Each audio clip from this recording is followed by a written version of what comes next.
Public Financing Authority to order. Madam Clerk, may I have the roll call, please? Councilman Grewal. Here. Kennedy. Here. Mayor Pro Tem Twiney. Here. Mayor McKeon. Here. Councilman Burns. Present. Councilwoman Vandermark. Here. Councilman Williams. Here. All present. Madam Clerk, do we have any supplemental communications? Yes. We have one supplemental communication for closed session. Number 7, one email received regarding conference with legal counsel, existing litigation, paragraph 1 of subdivision D of section 54956.9, Southwest Voter Registration Education Project et al. V. City of Huntington Beach. Thank you. Madam Clerk, do you have any public speakers for closed session? Yes? Yes. Before we begin public comments, I'd like to announce that pursuant to new state legislation, Senate Bill 707, public comments will be accepted both in person and remotely via Zoom. The city clerk will not read profane, obscene, or otherwise inappropriate Zoom display names or identifiers. Instructions for providing comments on Zoom can be found on the agenda cover page and on the city clerk webpage. The city clerk will provide instructions for participating in public comment. Madam Clerk, please call the public speakers for closed session. Josh Daniels, it is your turn to speak. Please unmute yourself. Your time begins now. Great. Thank you, members of the council. My name is Josh Daniels. I'm an election administrator in Utah. It's nice to be with you as a guest. I was born in Southern California and grew up there, not far from Huntington Beach. After I joined the Marines and spent some time in California, I eventually moved to Utah, where I found my way into election law and election administration. I was the county clerk in Utah's Utah County, and in our county, we administered some of the first ranked choice elections for cities in the state of Utah. So I wanted to comment on your item about litigation related to the Voting Rights Act case, and just share with you my experience as an election administrator. When I came into election administration, we administered elections using ranked choice voting for the first time. So we had to implement new systems, new softwares. We used the very same tabulation software that the Orange County office uses, the HART system, which includes a software package that was the same software that we used. And I just wanted to share some of our experiences doing that, because I know that you're kind of between a rock and a hard place with this case, where you may have to use a ranked choice election that can be potentially cumbersome and concerning. We piloted this under our state law, and we did some polling of voters after the elections, and actually found that ranked choice voting wasn't as bad as many had told us. We had in Utah used ranked choice voting for many years in the Republican Party, where the convention would use a ranked choice process to nominate candidates. As an elected Republican, I often was involved in administering those elections within the Republican Party, and found it to be quite efficient for our purposes. Voters found it easy to use. Over 80% of voters that we polled after the ranked choice elections said that they liked the ranking process, they were happy with it, and they wanted to continue to use it. One of the most interesting things that we found, though, and I think you're probably facing a similar situation, when you have multiple candidates running for at-large seats, what they sometimes call like a block plurality election, where you can choose 3 candidates or 4 candidates on your ballot. We found that in our cities, we had a similar process. Oftentimes, voters won't use all of their votes. They might not vote for up to 3 or up to 4. And this results in these sort of orphaned votes, undervotes, or sometimes you call them bullet votes. I noticed in your recent Huntington Beach elections in 2024, upwards of half the voters that participated in the election, just based on the math, may not have used all 3 or 4 of their votes for at-large council members. One of the things that we found in Utah was that when we had cities that used ranked choice voting, it reduced the instances of that.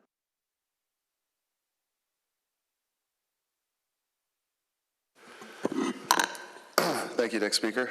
If you're here to provide public comments in person, please queue in the designated area along the stairs. Use either podium and state your name if you would like it reflected in the minutes.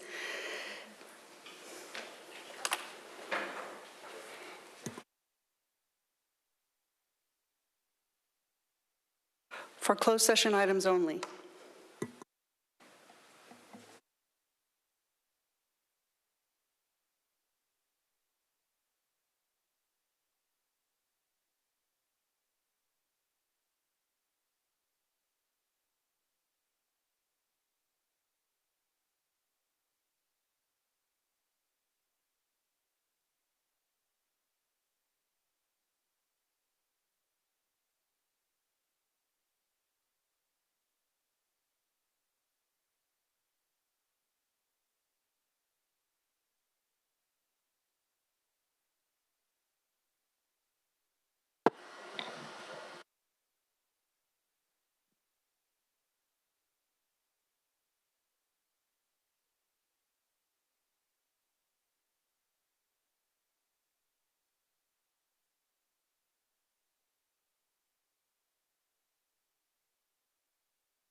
In 2022,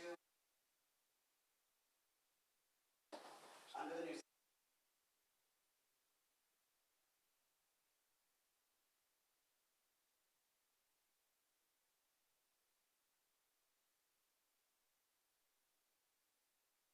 their support combined.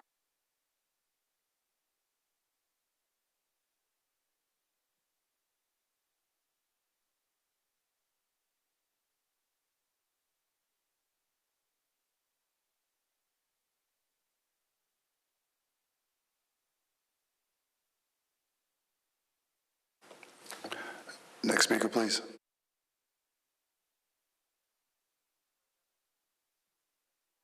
Taking the time to look over our proposal today. I would especially like to thank Mayor McKeon, Mayor Pro Tem Twining, and Councilmember Kennedy for being a part of the ad hoc committee that reviewed our proposal and provided welcome feedback.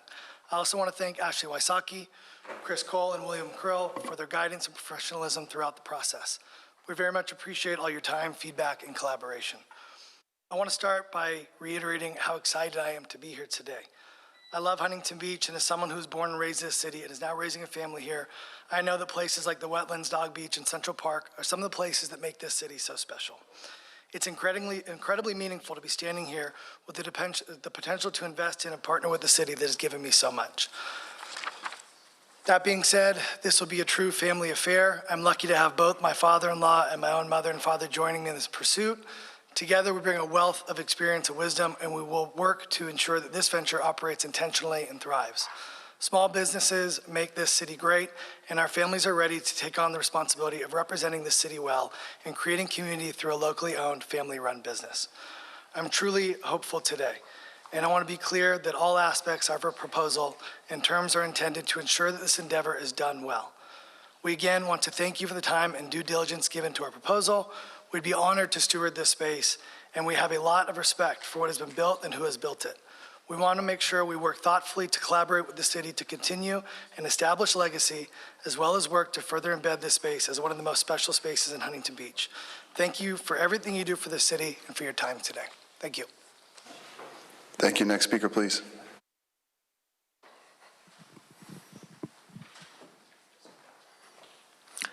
Good afternoon.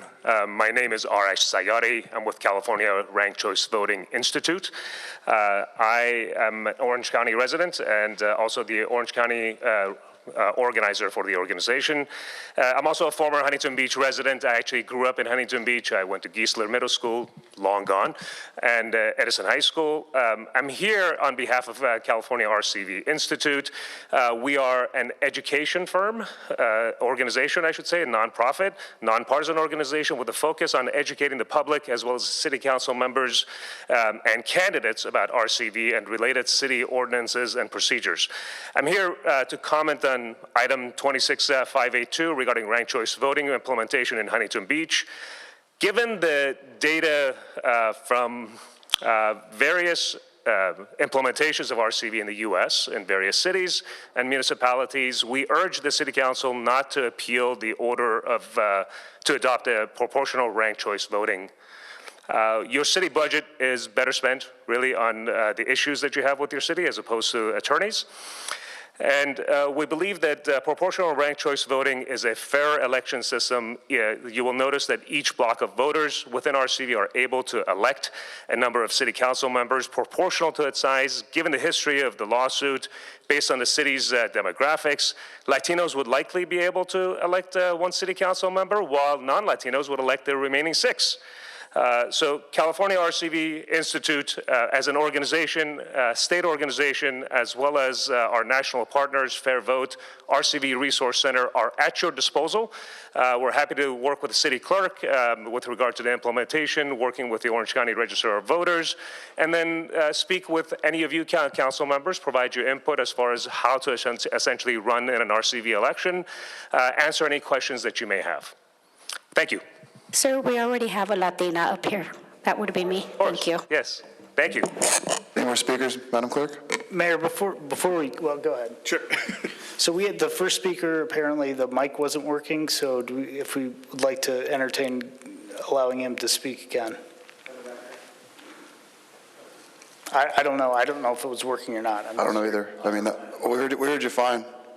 Folks that are watching online, they said it wasn't audible. Okay. Can you come back at the regular public comments, or that was like a full 3 minutes. It was 2.5 minutes. Unfortunately, I can't come back. Do we know for a fact it wasn't? It wasn't. All right, come back up. Thank you so much. No, sorry. Thank you. I appreciate that. I know you guys have already heard this, but I want to make sure it's for the record as well. My name is Keenan Durham. I'm speaking here both as a resident of this city and as a representative of Pride at the Pier. I'm here tonight to strongly urge the council not to appeal the June 24th judge's ruling regarding our election system. We should view this ruling not as a threat, but as a healthy compromise for Huntington Beach. It establishes a level playing field and does not inherently push any of the current city council members out of their seats. It simply ensures a system is fair for all of our residents. The court has ruled that our current system violates the California Voting Rights Act because it impairs the ability of Latinos, who make up 16.4% of our eligible voters, to elect their preferred candidates. Under our old at-large system, a single majority bloc can sweep every single seat, leaving minorities completely underrepresented. To correct this, the judge ordered us to transition to non-staggered proportional ranked choice voting. Appealing to this decision would be a costly mistake and a fool's errand. An appeal would almost certainly fail, spending a significant portion of our city's budget on lawyers just to cause a simple delay. Instead, we should embrace this change, which offers clear benefits over the traditional remedy of drawing voting districts. First, drawing districts is impossible here because of how our population is spread out. Second, the judge correctly noted that drawing districts to favor one minority can accidentally disfavor another, such as favoring Latinos over Asians in our city. And third, proportional voting completely avoids using race to draw boundaries, avoiding downsides like costly redrawing every 10 years and increased NIMBYism. Furthermore, this system actually ensures that our winners have wider support. In 2024, the vote getter won with 19% of the vote. In 2022, winners took office with a mere 12 to 13%. Under the new system, winning a seat in a 3-seat election would require a 25% threshold, and a 4-seat election would require a 20% threshold. Ranked choice voting provides an instant runoff, ensuring that if two similar candidates split the vote, their support combines to cross that threshold. Finally, this will not confuse our voters. Huntington Beach voters are already used to picking 3 or 4 candidates. Now they will simply rank those same candidates in order of preference. Please protect our city's budget, accept this fair compromise, and do not appeal this decision. Let's move forward with a fairer system for all residents, and thank you for letting me speak this again for the record. Thank you. Madam Clerk, any more speakers? No. All right, included in closed session is conference of the real property negotiators, Government Code Section 54956.8, property 17732 Golden West Street, Huntington Beach, California, 92647, APN 111-010-69, agency negotiators, Travis Hopkins, City Manager, Marissa Sir, Assistant City Manager, Ashley Wysocki, Director of Community Library Services, Chris Cole, Community Library Services Manager, William Krill, Real Estate Project Manager, negotiating parties, Michael and Christina Bartusik, doing business as Park Bench Cafe, and Rory Bevins, not present, under negotiation price in terms of payment. Conference with labor negotiators, Government Code Section 54957.6, agency designated representatives, Travis Hopkins, also in attendance, Marissa Sir, Mike Villagliata, City Attorney, and Zach Z, Acting Chief Financial Officer, employee organizations, the Huntington Beach Police Officers Association, the Police Management Association, the Huntington Beach Firefighters Association, and the Fire Management Association. Council, do I have a motion and a second to recess to closed session? Second. Recess to closed session. Recess to closed session.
If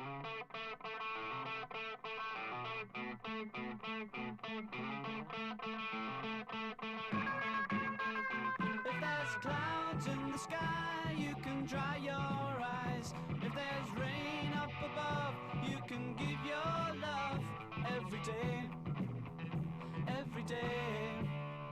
When you smile at me, I can see you're giving all the love that we share, and it's all I'm living for every day, every day.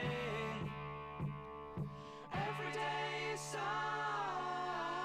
sunshine, and I'm so glad that you're mine.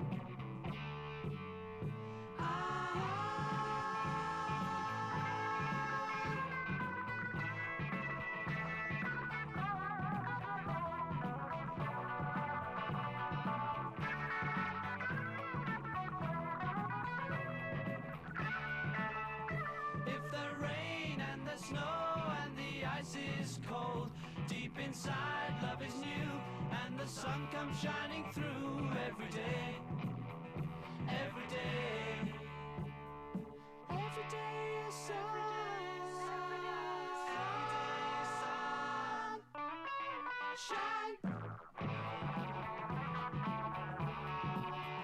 La la la la la la la la la la la la la la.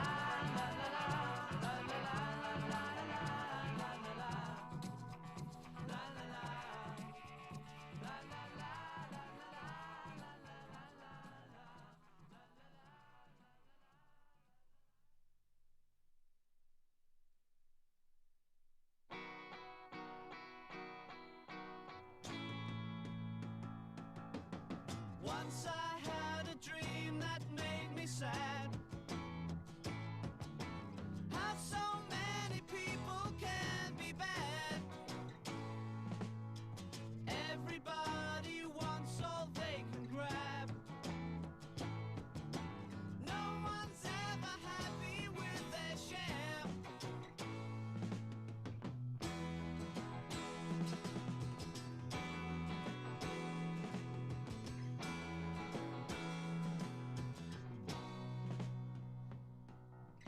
People run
Once I had a dream that made me sad.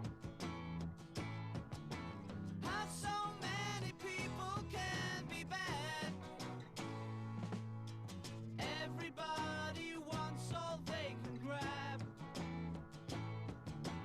No one's ever happy with their share.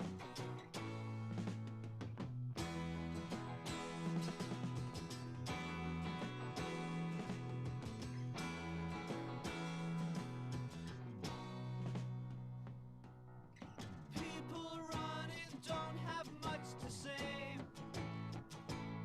You better get your dreams before they fade away. We're all here until we know not when. Love has gone and won't come back again. I'm gonna take it, break it, make it if you can. I will show you, oh you know we'll be together, you know we'll be together if we try.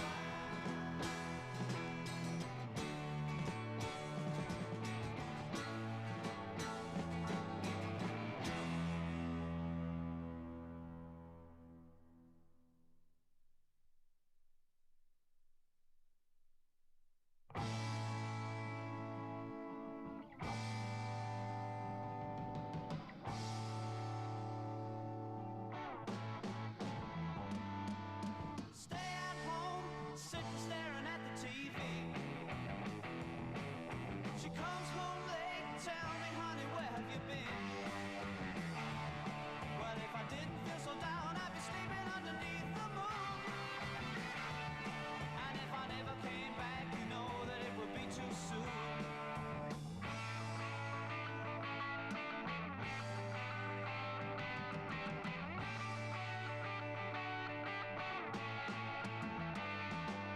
I got up this morning too late to go to work. She told me to get out and she threw me down my shirt. Well, I ran to the station and I got on the very next train. And when I opened up my eyes, I was back in bed again.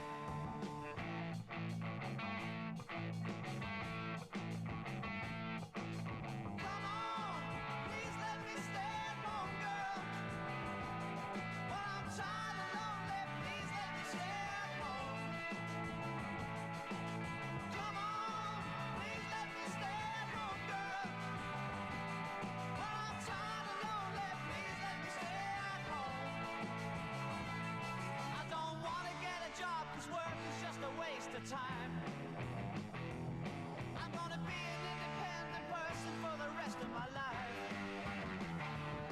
But if she catches me at home, she's gonna beat me all about the head. And then she come in shouting, you better get yourself to bed. Come on, please let me stay at home, girl. Well, I'm tired and lonely, please let me stay at home. Come on, please let me stay at home, girl. Well, I'm tired and lonely, please let me stay at home.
reconvene the regular meeting of the City Council Public Financing Authority. Madam Clerk, may I have the roll call, please? Councilman Gruhl? Councilman Kennedy? Here. Mayor Pro Tem Twining? Here. Mayor McKeon? Here. Councilman Burns? Present. Councilwoman Vandermark? Here. Councilman Williams? Here. All present. Gruhl He's here. is here, coming. All right, tonight's invocation will be given by Huntington Beach Police and Fire Chaplain Roger Wing. Would you please pray with me as we begin this evening's City Council meeting? Heavenly Father, as we gather tonight, we pause to acknowledge that every good gift comes from you. We thank you for the freedoms we enjoy as a nation and for the privilege of serving our communities in peace. As we just celebrated the 4th of July and commemorated America's 250th anniversary, we also want to remember those who had the courage to establish this nation and the generations of servicemen and women, first responders, and public servants who have sacrificed to preserve the liberties that we so often take for granted. May we never lose sight that true freedom carries with it the responsibility to pursue justice, serve our neighbors, and live peaceably with integrity. We thank you for the traditions that bring our community together, especially Huntington Beach's 122nd wonderful 4th of July parade, a celebration that reflects our city's patriotic spirit and its sense of unity and pride. And we give you thanks for your protection of the parade and our city through all the weekend festivities. As we enter another busy tourist season, we ask for your protection over everyone who lives, works, and visits our city and beaches. Watch over our police officers, firefighters, lifeguards, paramedics, public works crews, and all who serve behind the scenes. Grant them wisdom, strength, and safety as they care for our community.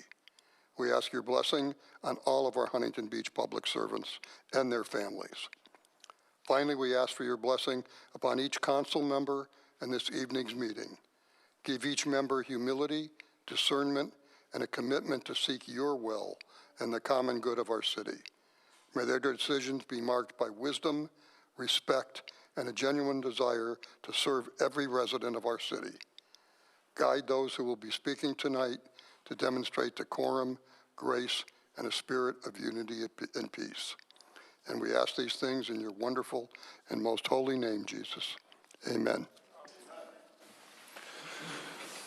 Thanks, Roger. Tonight, the Pledge of Allegiance will be led by Dennis Bauer of American Legion Post 133. Dennis started life in South LA and grew up in Pico Rivera. He was drafted after completing the first quarter of his junior year at UCLA and spent 2 years in the Army. Dennis did his basic training in Fort Ord, California, and was sent to Fort Sam Houston, Texas for medical training. There he did medic, basic, and advanced preventative medicine training and became a preventative medicine specialist. After his training, the Army sent him to Madigan General Hospital in Fort Lewis, Washington, where he spent one cold winter skiing every single weekend. He's really proud about that. Having less than a year left in the Army, he received orders sending him to Korea. At that point, he and his fiancée decided to get married before he went to Korea.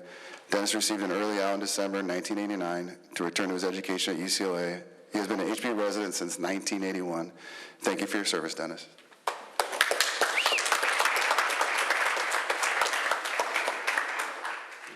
Please join me in the Pledge of Allegiance.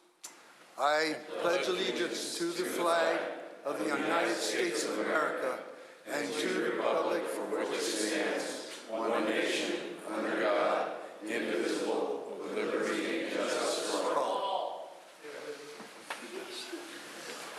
Thanks, Dennis. City Attorney, do you have anything to report from closed session? Just briefly, Mayor, we did not discuss items 6 and 7, both existing litigation matters. I did want to let the public know that on the Southwest voter registration lawsuit, the city has not received a final order. We have a tentative order from the court, and we have 15 days to present objections to that order. Once we receive a final order, we will discuss next options, including appeal. Thank you. Thank you, sir. All right, City Council members, would anyone like to make a comment? Go ahead. I would just like to thank our first responders for being out here on Independence Day. We had a wonderful parade. There weren't any major incidences. We have hundreds of thousands of visitors here, and we're always proud to have the largest Independence Day parade west of the Mississippi, especially on this 250th birthday of our country. So I'd like to thank everyone. Stacy, who did an amazing job organizing it as well. So thank you all for keeping us safe and making this another successful Independence Day parade. I believe it's, 122nd, Casey? That's correct. Yeah. Thank you. Pat? All right, same thing. The parade went awesome. Independence Day, I thought, the whole weekend went pretty smoothly. And I want to really reach out. Casey, you're part of the main orchestrator of a lot of the showmanship of that thing, which cracks me up. I mean, you guys did a great job, but special thanks to Aaron Kaufman and Tyler, who did the car show. That was pretty awesome. And one guy that really stepped up and really, God, without that guy, I don't know what this city would do. He really goes above and beyond, and he's an old dude. I mean, he's not young. But Don Ramsey, he really goes out of his way, helps in every way he can. He plays in a band. He puts out poems. He is on all kinds of different committees. The guy does such a service to this. It's incredible. Yeah. This whole community owes him a debt. I want to remind everybody that Bolsa Chica Conservancy is having the Barefoot Ball August 7th. And one thing that we had that was kind of almost slipped by the city, and I'm not sure how, but it was an awesome event over at Bolsa Chica State Beach with Steel Across America, where Tunnel for Towers came in and they did a awesome tribute. It was very well done, so well organized. Everything about it was pure professionalism. They came out here with a big steel beam, part of one of the North Tower, I believe it was, and they really put on a heck of a presentation that really was unbelievable. It was awesome. And last but not least, there's a movement around this country pushing socialism and communism, and I'll tell you, it's not worked. It's worked for a lot of people that have been subjected to it, and those are all the leaders and everything of it. The people suffer, but the leaders, they're tyrants.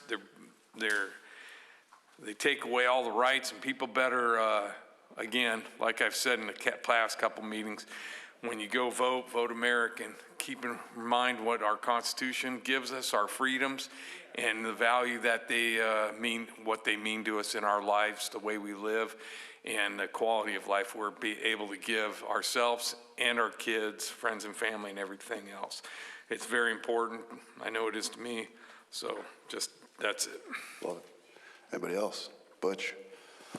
I too just want to thank a few people over this Independence Day America 250 weekend.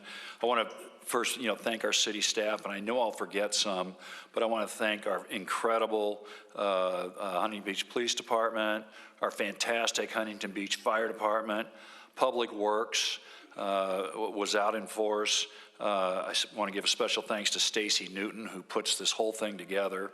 I want to thank my fourth floor friends, Jessica, Julie, and Shannon, for being there and making sure we were all in the right place at the right time.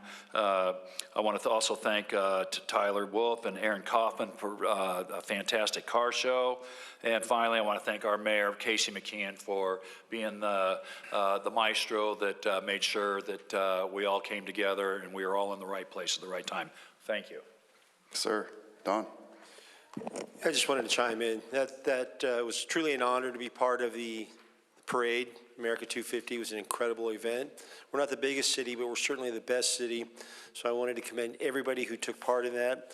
I'd really like to throw some commendation to the people that showed up. Very respectful crowd. Every aspect I saw, from the fireworks show to the bandstand to the car show to the parade itself, to the bike parade, every event, there was a lot of ceremony of joy, and it was really refreshing. So I wanted to say I was honored to be part of that with my wife and everybody who participated. I also wanted to say we've received quite a few emails from the Bright Star parents, and although we don't have any real purview over the school districts, you know, I would like to understand why, if they've sold the school that's had a lease for 30 years, I can understand that it's Ocean View's property. But if I was Ocean View, that school serves so many great kids and some special need kids, why they couldn't leave it open and lease until the developer, whoever that may be, is fully entitled, ready to demolish and build. That would probably give that school a couple more years. So I just want to let the parents know, we do read your emails. There's not a lot we can do. I promised a couple parents I would make a recommendation to the school district that they maybe slow down. I don't know if they can reverse course, maybe not close it quickly, wait till it's ready to be demolished. Could be years from now before they pull the plug on what I've learned to be an incredible school, incredible staff, and serves a lot of kids that really need that kind of service, and the preschoolers as well. So I just wanted to let you know we do hear you. In addition to all the thanks from my co-council members, I just want to thank all of you. I want to thank the residents and the visitors. I mean, what an amazing turnout. But, you know, the 4th of July reminds us that freedom does carry a responsibility. It asks us to be good neighbors, engaged citizens, and stewards of this community, and we saw that on the 4th of July. The positivity, the unity, I really appreciate that from absolutely every single one of our residents and all of their visitors as well. So, you know, we may not always agree on every issue, but we're united by something much greater, and that's obviously the commitment to this city and ultimately this country. So thank you all so much. I knew I'd forget somebody. I want to thank Ed Romo. I believe it was the 7th annual Independence Day Bicycle Parade. It was massive. And good job, Ed. If you're watching, it's an event that I'll try to never miss as long as I can ride a bike. All right, I want to echo all the thanks and gratitude that my fellow council members have shared and make mention of one unsung hero. I discovered that maybe some of you already know or don't know, but there's one particular family, the Mayer Foundation, that makes those fireworks at the end possible. They donate all of those fireworks, and so I know they don't do it for recognition, but I think that, you know, we should give them a little bit of recognition. I think it's due, and so thankful for them supplying that. Yeah, I'll just conclude with simply thank you. I mean, this was the greatest Independence Day weekend of festivities in our city's history. ABC just told us today viewership was triple what it was ever before. Just on early data that we've seen with Molly and I, attendance at the parade was up over 32%. Just want to thank everyone that put this together. We had an all hands on deck last year meeting on July 5th. Well, so we have 364 days to pull this off, and we work nonstop until literally the morning of July 4th, and everyone delivered from public safety, marine safety, the Independence Day Board, Molly. I mean, her and I were speaking almost daily for the last month. Julie, they just entertained every crazy, outrageous idea I had, and they came through on the cannon, which I'm very grateful for. But just... Just thank everyone for pulling this off. I mean, we did the HB So Proud. We just represented on a world stage. I mean, I've been reading press from all over the world and the country, just how amazing it is. And like my colleagues touched on it, I just want to thank the residents and the visitors for celebrating with class and American pride and patriotism. And to have that many people in our 122nd annual Independence Day Parade, the biggest and longest west of the Mississippi, to deliver the way we did on America's 250th birthday. It's really special. I'm extremely proud. I want to thank my colleagues for electing me to be mayor this year. Running down PCH, carrying the 1776 flag was one of the greatest experiences I've ever had in my life. It was just surreal. And then to be able to fire off the cannon with the Sons of the American Revolution is just, again, a moment that I will remember for the rest of my life. Councilmember Williams touched on, I want to thank the Mayer family. for their generous donation. I mean, everything we did set all-time records, so that was the longest fireworks show in Huntington Beach's history by over 50%. Normally it's 20 minutes. We had a 30-minute fireworks show.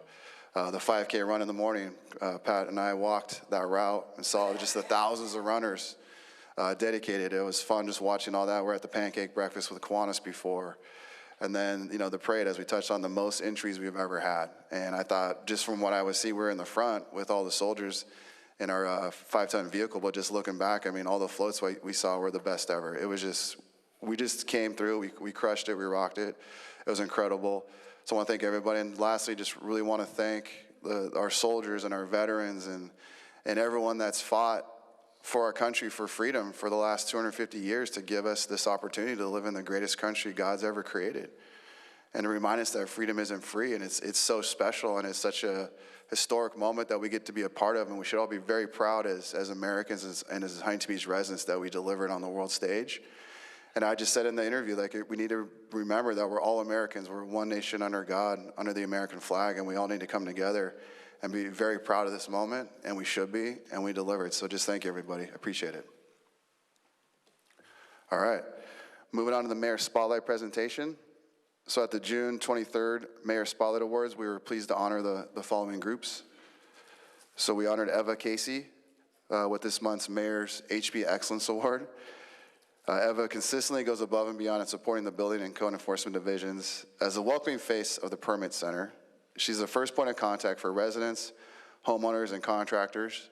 She handles the high call volumes and customer inquiries with professionalism, warmth, and efficiency. And she's that really tall lady right there in the front. You can see her.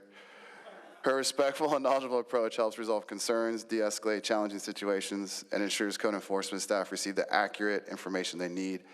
Eva's dedication and exceptional customer service make her an invaluable member of the city team. And she was great, just so fun to talk to. Jennifer Viesiner can attest to this, but everyone loves her. Her description was, I talk to a lot of angry people every single day. And you can imagine with her demeanor, she really diffuses all those situations. So we're really honored to give her the Mayor's Excellence Award.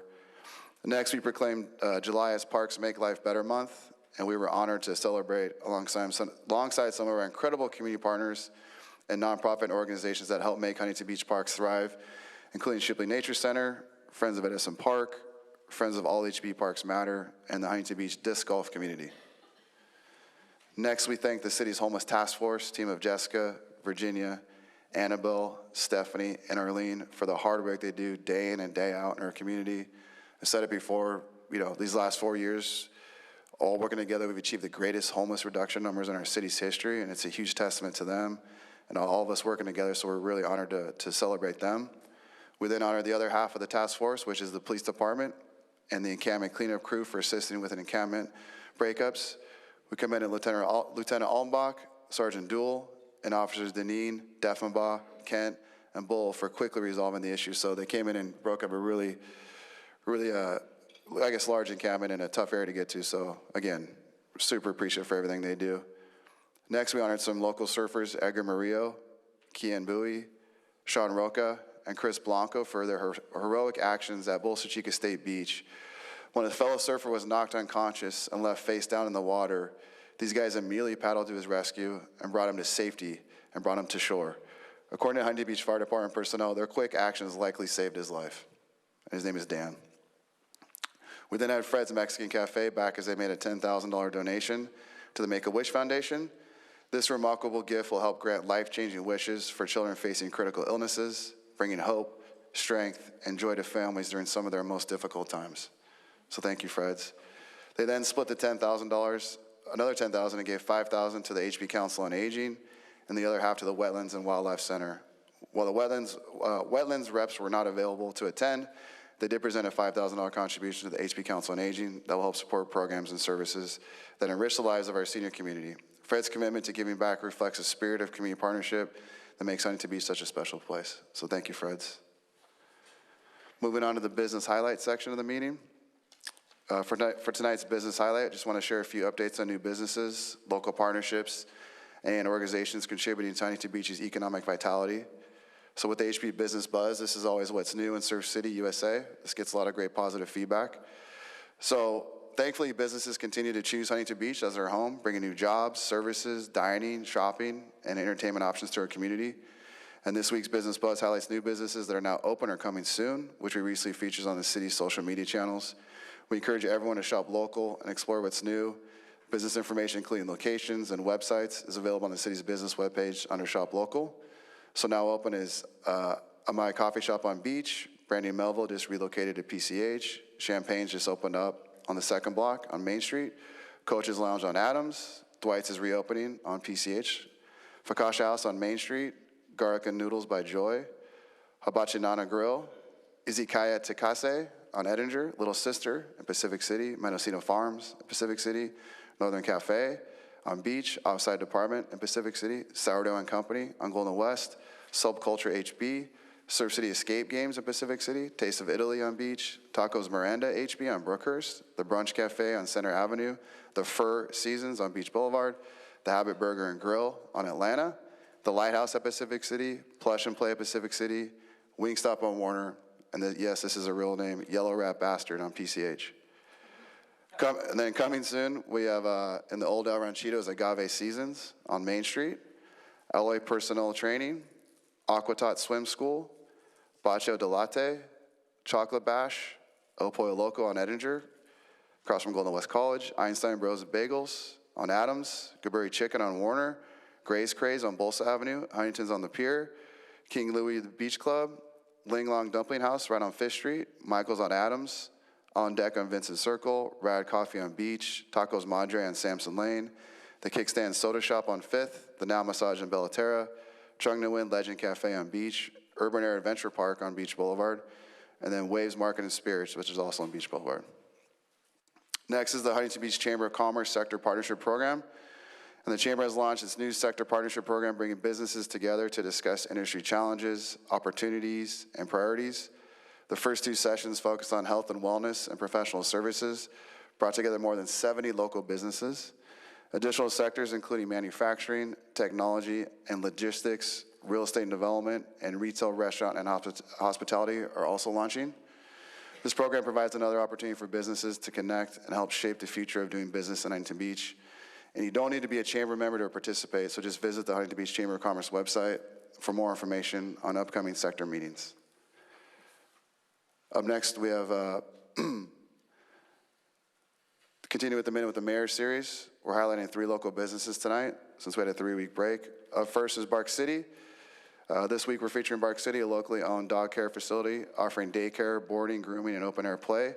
Founded by siblings Bryson and Brittany Berryman, Bark City has been serving Huntington Beach pet owners since 2015 and has created a welcoming space for our 4-legged friends. So thank you, Bryson and Brittany, for investing in our community. Huntington Beach, I'm Mayor Casey McKeon with special guest Hank McKeon. Today's episode of Minute with the Mayor takes us down to Bark City, right off of PCH in Newland. Let's go meet the team.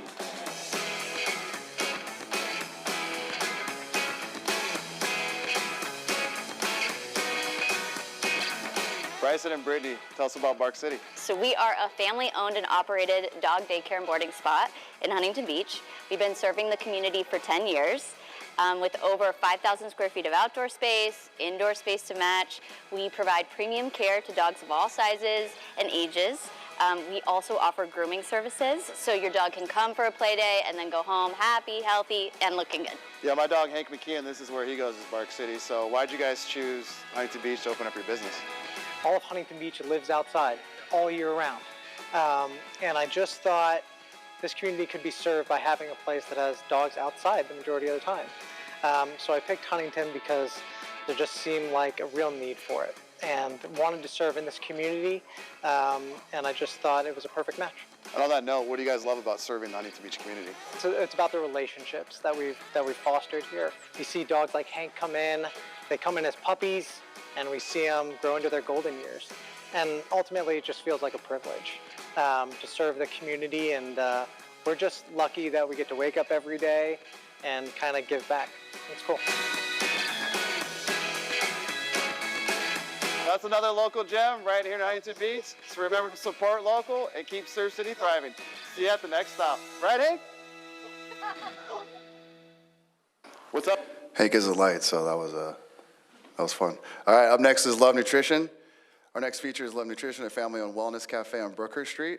Owner Megan Irvine offers high-protein, low-calorie smoothies, loaded teas, hydration drinks, and protein-iced coffees while partnering with local schools, sports teams, and nonprofits. So thank you to Megan and the Love Nutrition team for supporting the Huntington Beach community. What's up, HB?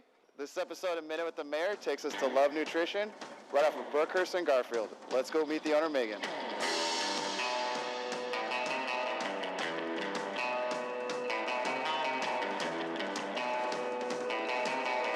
Megan, tell us about Love Nutrition. So Love Nutrition is family owned. I actually took over in September.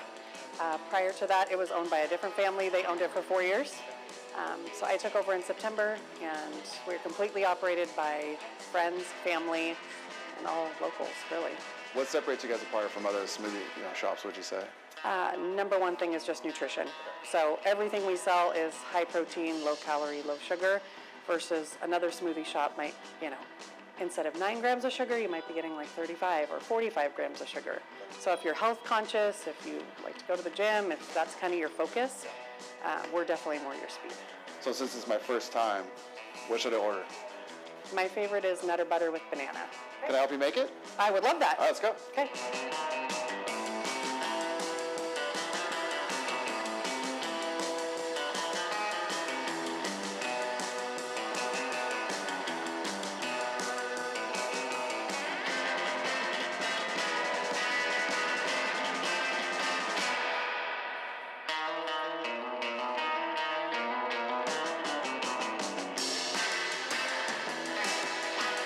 Sometimes the hardest part. And then nice. Look at that. That's love at first sip. So remember to support local and keep Surf City thriving. See you at the next stop.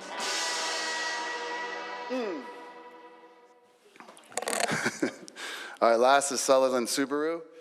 There was an automotive dealership on Beach Boulevard, now under new ownership. General Manager Chris Murphy shares what makes Sutherland Subaru a great fit for Huntington Beach and highlights Subaru's reputation for safety, reliability, and an all-wheel drive capability. This dealership now offers new and pre-owned vehicles, service, and parts, while also supporting the community through local events and partnerships. HB, this episode of Minute with the Mayor takes us down to Sutherland Subaru, right off of Beach and Garfield. Let's go meet the team.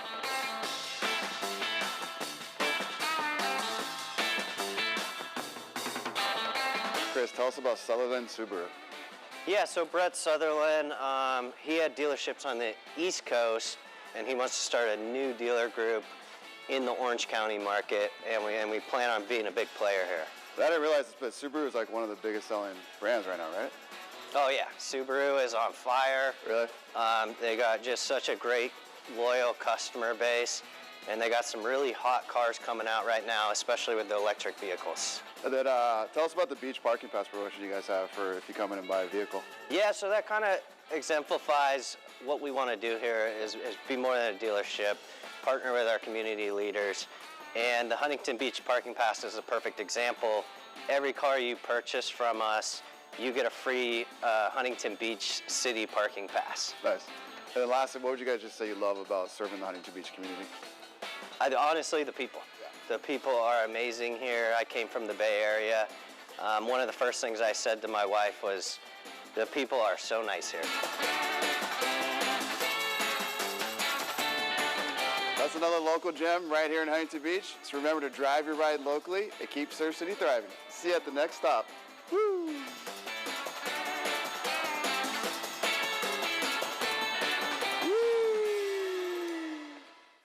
What's up, HB? All right. So thank you to the businesses that continue to invest in Huntington Beach and strengthen our local economy. We appreciate your partnership and look forward to your continued success in our community. Next is community events announcements. Madam Clerk, do we have anyone signed up to speak for community events? I'll call the community event announcements. Okay. The City Council will now receive announcement for community events only. Community event announcements are accepted in person only. Please queue in the designated area along the stairs and use either podium. State your name and organization for the record. Each organization is allotted 2 minutes for its announcement. If you're here for a community event announcement, please come to the podium now.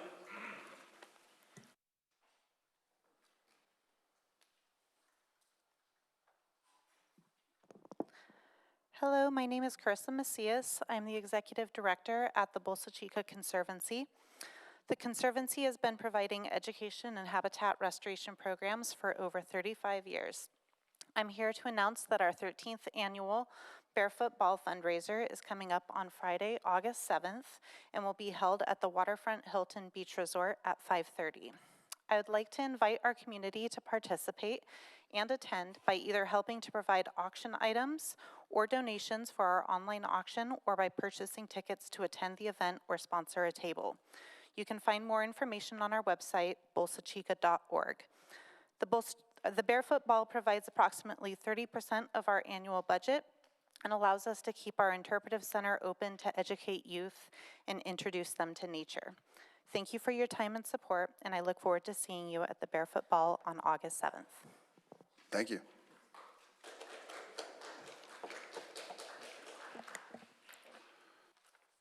Please state your name.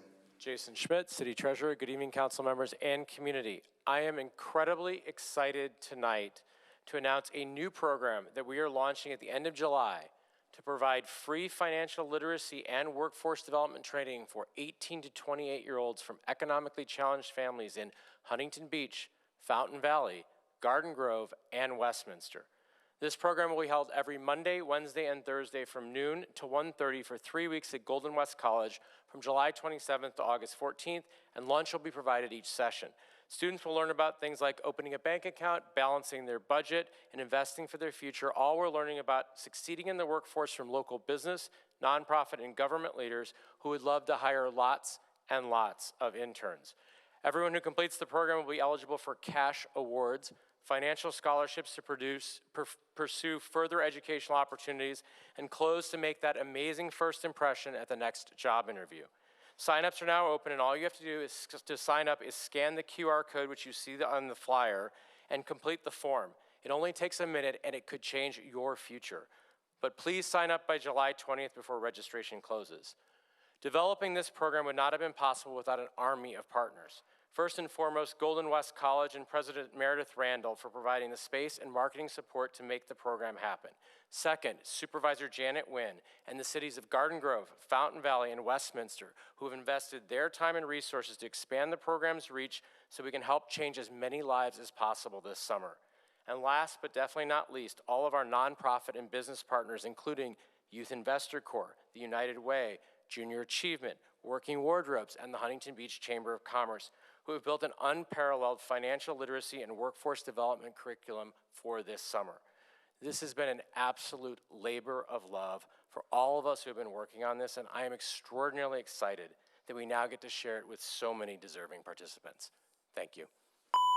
Thank you. Announcement of supplemental communications. Madam Clerk, do we have any supplemental communications? We have no supplemental communications. Moving on to public comments. Before we begin public comments, I would like to announce that pursuant to new state legislation, Senate Bill 707, public comments will be accepted both in person and remotely via Zoom. The city clerk will not read profane, obscene, or otherwise inappropriate Zoom display names or identifiers. Instructions for providing comments in Zoom can be found on the agenda cover page and on the city clerk webpage. The city clerk will provide instructions for participating in public comment. Madam Clerk, how many speakers do we have, both in person and online? We have 21 speakers in person. I'm not sure about online at this time. Okay. The City Council will now receive public comments for any topic, including items on the open session agenda. If you are here to provide in-person comments for open session, your number will be called. Once your number is called, queue in the designated area along the stairs. Use either podium and state your name if you would like it reflected in the minutes. If you would like to provide comments for open session items via Zoom, use the raise your hand feature in Zoom and you will be called to speak by your Zoom identifier. Once called, be prepared to unmute your microphone to speak. We'll start with in-person speakers.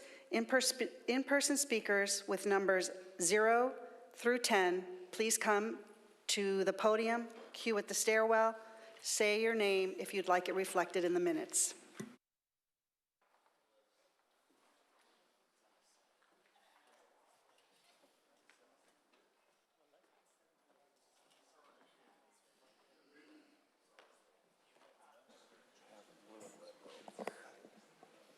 Please begin.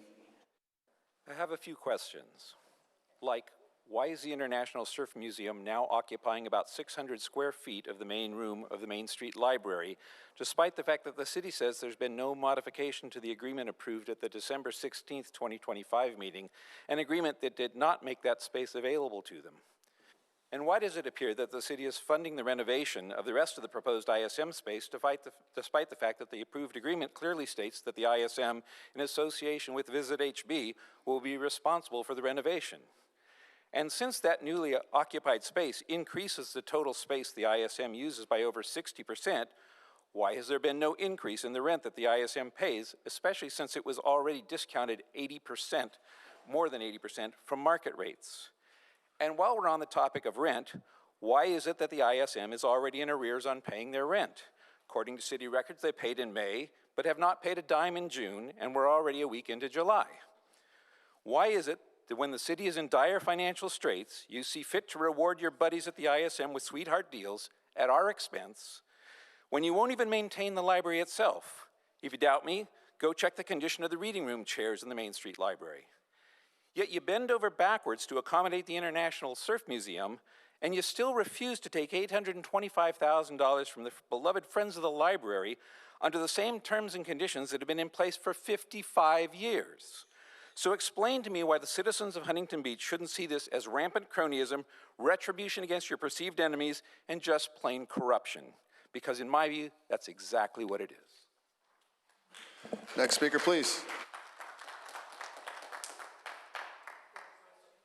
Good? Okay, cool. How's it going? My name is Ryan Wynn. I represent the Huntington Beach Sports Complex.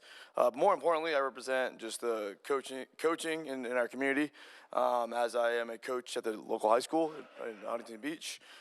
Specifically with strength conditioning, sports performance, and there's a lot of our youth athletes in the community. So I just want to represent the bigger picture of where the world's going, especially with where our plans are with the sports complex, which is on the agenda. So, nowadays with all of us being impacted by really good coaching, as myself, my high school coach is actually a current resident of Huntington Beach as well. But, the day and age of NIL, and just social media and distractions, every day I spend every hour I can coaching our athletes from 8 years old to 18, 25 years old. So I'm firsthand seeing where the world's going and the need for more coaching.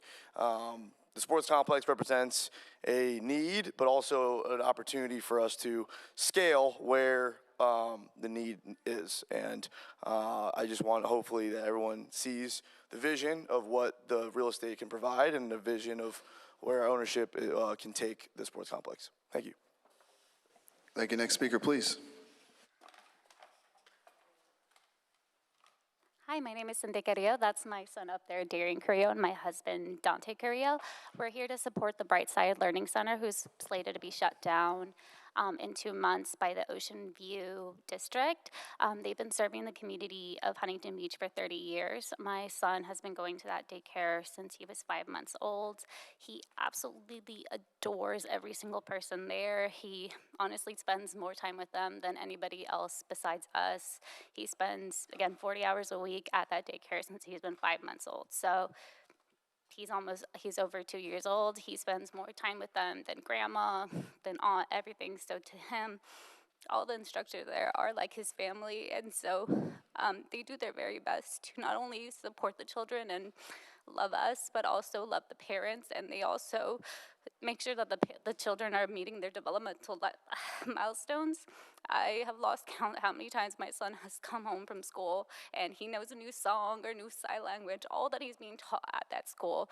And as a parent, it makes me so sad to hear that he's losing one of his primary caregivers. And also as a community member, it makes me so sad that the instructors are losing their job.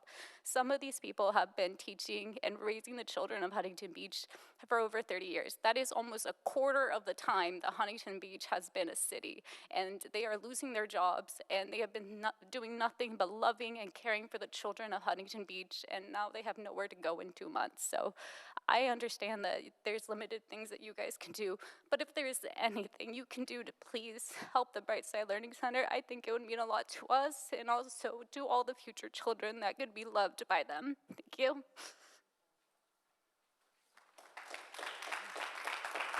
Ma'am, I misspoke when I said Bright Star. I meant Bright Side. Fill out one of those cards. I don't know what we can do, but I know the impact of the school, and I've read the emails, and I don't know, maybe there's something we can do. If you fill that out, we can meet, and maybe bring some of the other parents, see if there's anything we can do. We'll talk to the city. I don't know. No promises, but. Also, hey, ma'am, I had sent an email back to, I don't know if it was you or somebody else that sent an email to the council asking what their space requirements are, how many classrooms, that type of stuff, and I haven't heard back yet. If you can, if you were the person or if you know who sent that out to us.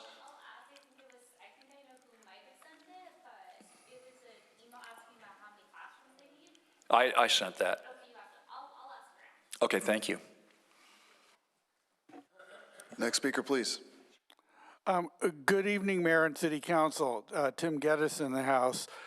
This 4th of July, being our nation's 250th, was a special one of reflection for me. Growing up in Orange County, I have spent more time residing in Huntington Beach than any other city, over half my life. I have spent over a third of my life appearing at city council meetings here and speaking in public comments. Many of you know this. I have seen many ups and downs in local government over the last quarter century, but this is the lowest.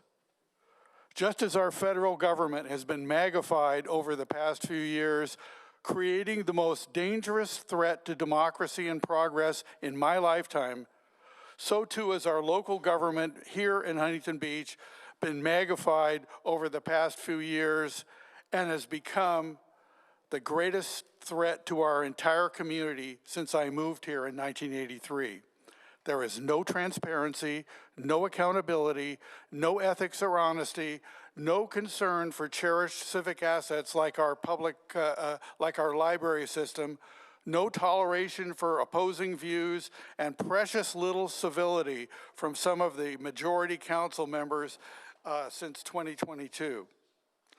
There has been cronyism and possible corruption and a waste of taxpayer funds on losing lawsuits and catering to special interests, which has caused budget deficits and threats to our local control of our affairs. This has all happened in the last few years since you incumbents have been in power. This must change.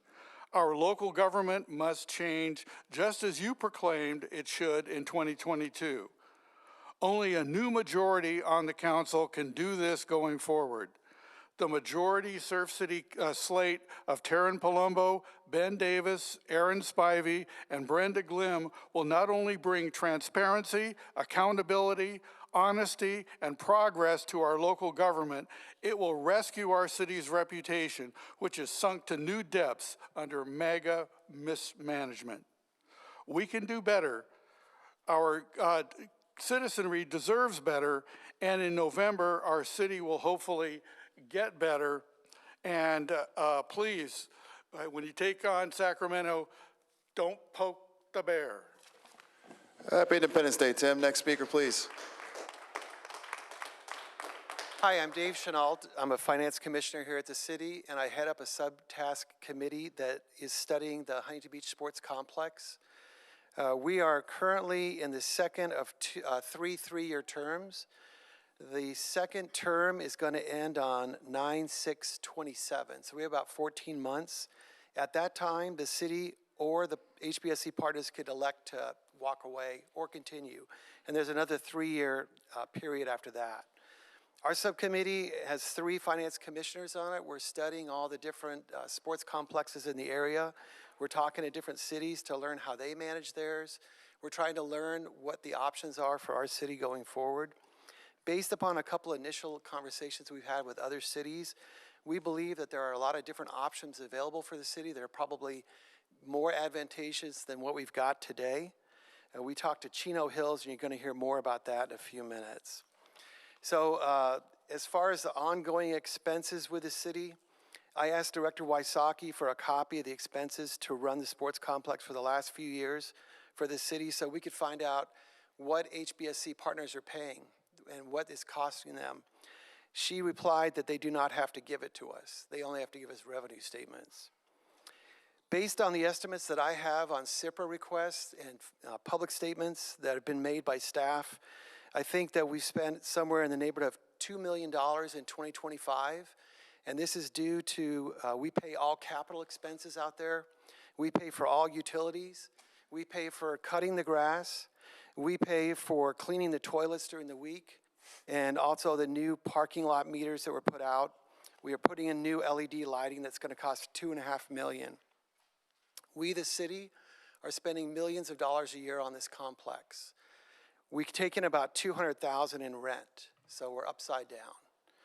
Who uses a sports complex? Director Wysocki presented data in September 2025 at a meeting that we had of the commission, and at that time, 10% of the users are local. 90% are not from our city. That is on her slide deck. Take a look at it in September 2025. Because we can't get the expenses from the operators, we're requesting an audit of them. We are allowed to do that by the agreement we have. Last month, we agreed 5-0 to ask the council to do that. You'll be getting a proposal from us to have a full audit to look at their finances and their operations. The current proposal that's coming out now, it looks like that the partners would get $55 million over 20 years, and the city would get $12 million, and we'd pay for nearly everything. The request we have is to please pump the brakes. Do not move forward until we get a chance to finish our job. We think it'll take a few months. We want to come back with a report and do it at a council meeting. Thank you very much. Next speaker, please. Hello, my name is John Boomgarden. I am a finance commissioner for Mr. Pat Burns. It's a pleasure to meet all of you. I haven't really met too many of you, a couple of you here and there. Great job on the parade, by the way. But back to business. We're here to ask you gentlemen to pump the brakes on what the Huntington Beach Sports Complex. We have done a lot of work. We actually met with Big League of Dreams. They're in Chino Hills. They're doing a wonderful job there. The city of Chino Hills is getting huge revenue for what they're doing there. Our job as finance commissioners, gentlemen, is to help the city with their finances. That's what you appointed us to do. Please listen to us and let us talk to you about what we found before you make a decision on the Huntington Beach Sports Complex. I understand, I read that they wanted to do this new contract for 20 years. I wouldn't give that contract to anybody for 20 years. And I just wanted to let you know what our thoughts are on that. We're here to advise you, and that is all we're here to do, is to advise you guys. Please listen to us, though. Thank you very much. Thank you. Next speaker, please. I know all of you. You know me. I will refrain from inflaming this issue to the degree that it could be. The sports complex is one of the 4 capital assets that we have been preoccupied with on the Finance Commission since, well, going back 3.5 years. This is an opportunity for us to do this right. Strategically, there's a huge opportunity for us here. It mirrors that of the Yacht Club, Meadowlark, the Horsey Park. We have some tremendous revenue opportunity here. We have the opportunity to better serve the residents of the city, which is what we're all here to do. Not unlike what we did for the past year in looking at Meadowlark. Thanks to Pat and Gracie, they endorsed a task force. We had a task force that went and visited multiple city golf courses around Southern California. And all of us, including the staff that was accompanying us, had their eyes open of what we could be doing in the specific case of that biggest asset we own, which is the Meadowlark Golf Course. So I'm only here tonight to endorse what my colleagues, Dave and John, have shared. We have established a subcommittee. which we have done on a multitude of different occasions on the Finance Commission, to dig in to get the details. And it didn't matter if it were issues that we had with some of the accounting practices that we employ, systems issues that we're concerned about, leases and agreements that we have done. In every case, we found that you get the details behind it. It was work to our advantage to make the right decision. And in the end, we recognize that decision rests with you. So we're here to support you and continue to advise you in any way that we can, and trust that you are going to make the right decision. Thanks. Thank you. Next speaker, please. Thank you, Mr. Mayor. My name is Mr. Amory Anson. I'm speaking today to reaffirm my support for the continuing fight against high-density development. Last week, Huntington Beach celebrated the semi-quincentennial of America, honoring the beginning of the fight for independence.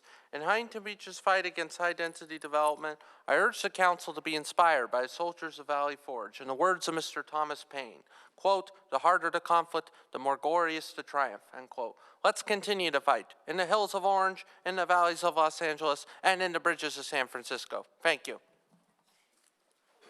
Thank you. Next speaker, please. Russell Neal, Huntington Beach. When Nick Shirley identified fraud in state programs, what was Sacramento's response? It was to outlaw the investigation of fraud. When Huntington Beach asserted its rights under the California Constitution concerning control of its own police, its own housing development, its own municipal elections, its own library, what was Sacramento's response? It was to sue and punish our city for its temerity in standing up for its rights. Such is the way of a one-party dictatorship at war with our liberties as Americans, at war with the natural family, at war with God and all righteousness. Practically alone, this city and this council have bravely stood against this tyranny. For its trouble, this council has endured all manner of attacks, lawsuits, insults, lies, and slander. Yet you have stood firm, and for this I commend you.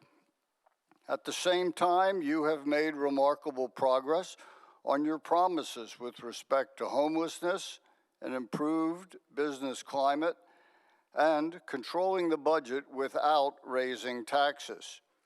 You even got the library fountains working again. I briefly mentioned the manufactured issues concerning the air show settlement, lies about the library, and baseless charges of cronyism. These are all attempts to make issues out of non-issues for political purposes. None of them amount to anything.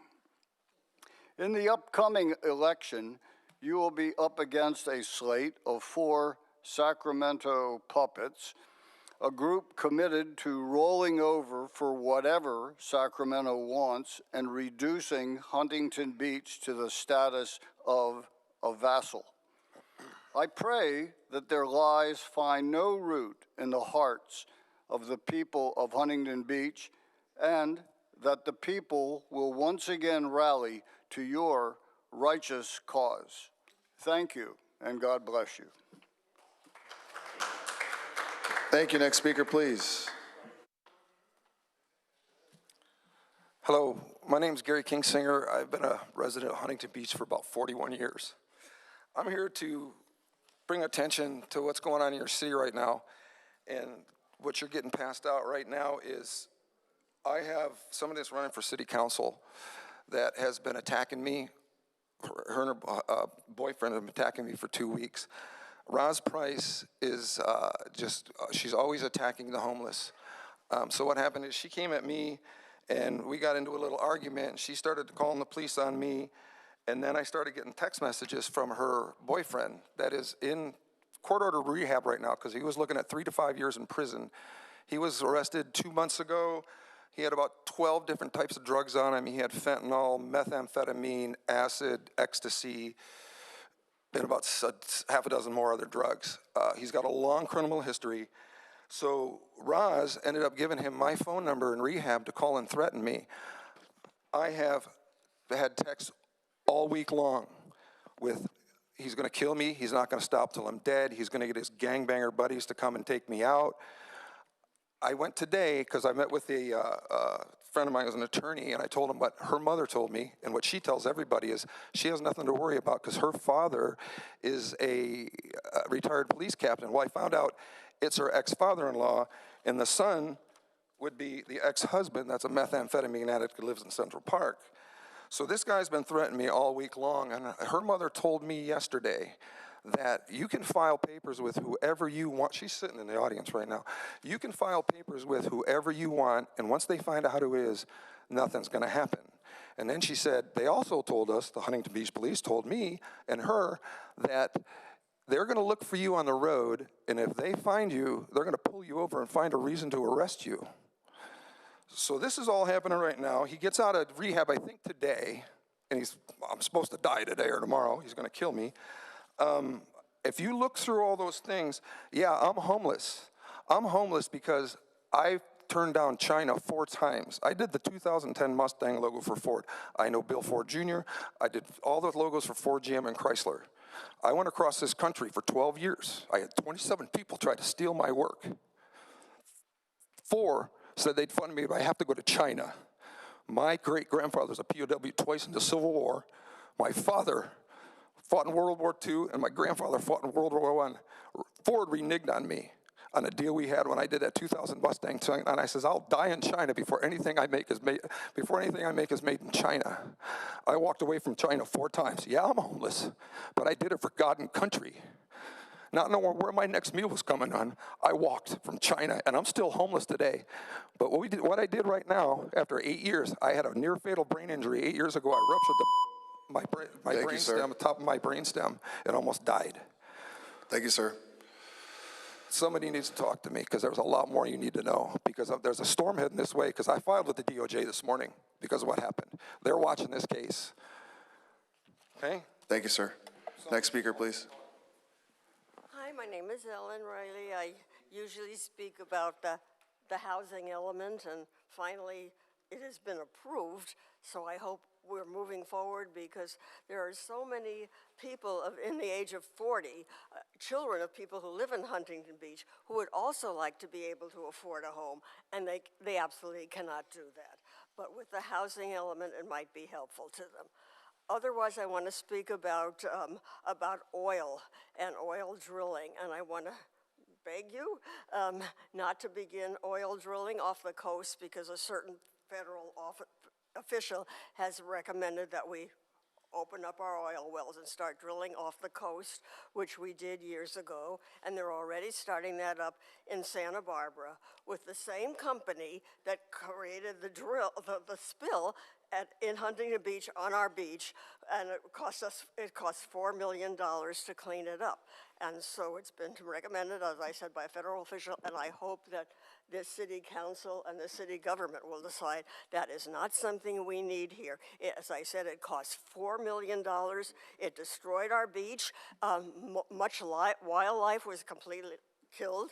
And this was about 10 years ago that this same company known as Sable Oil, they're now back in Santa Barbara, opening up pipelines there. Please do not grant them permission to open up oil pipelines here because of the previous serious, terrible consequences that affected our city. Thank you. Thank you. Next speaker, please. There you go. Good job. Good job. Hi there. I'm Chris Waring. I'm back. I've been waiting to get a response from somebody, but I'm reminded of a song by Perry Como, It's Impossible. And I don't know, there was a lady, I guess she's in charge with making appointments for you guys, and she was here, and she went back to cut off a person there, and I don't know if she saw him or whatever, but I was waiting, and she never returned.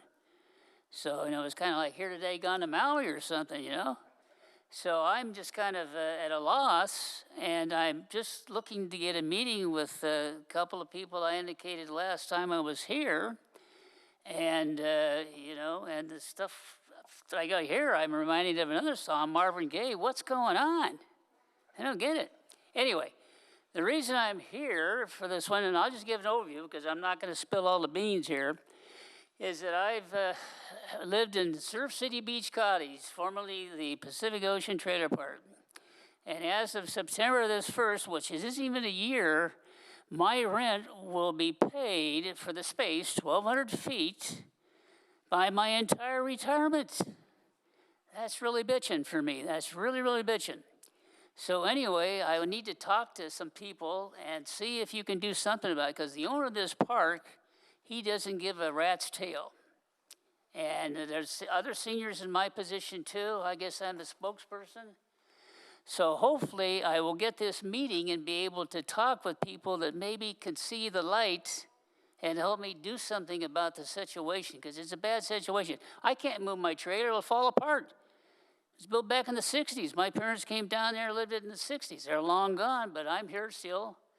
So anything anything you guys can do, and I'll feed you the information, I sure would appreciate, but I got to get an appointment. Please, somebody step up. Thank you.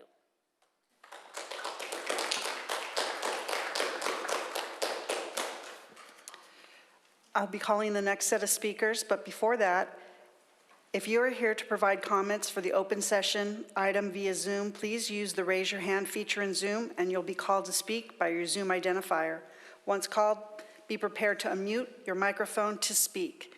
Can we please have the next in-person speakers, numbers 11 through 21? Please come to the podium and queue alongside the stairwell. Thank you.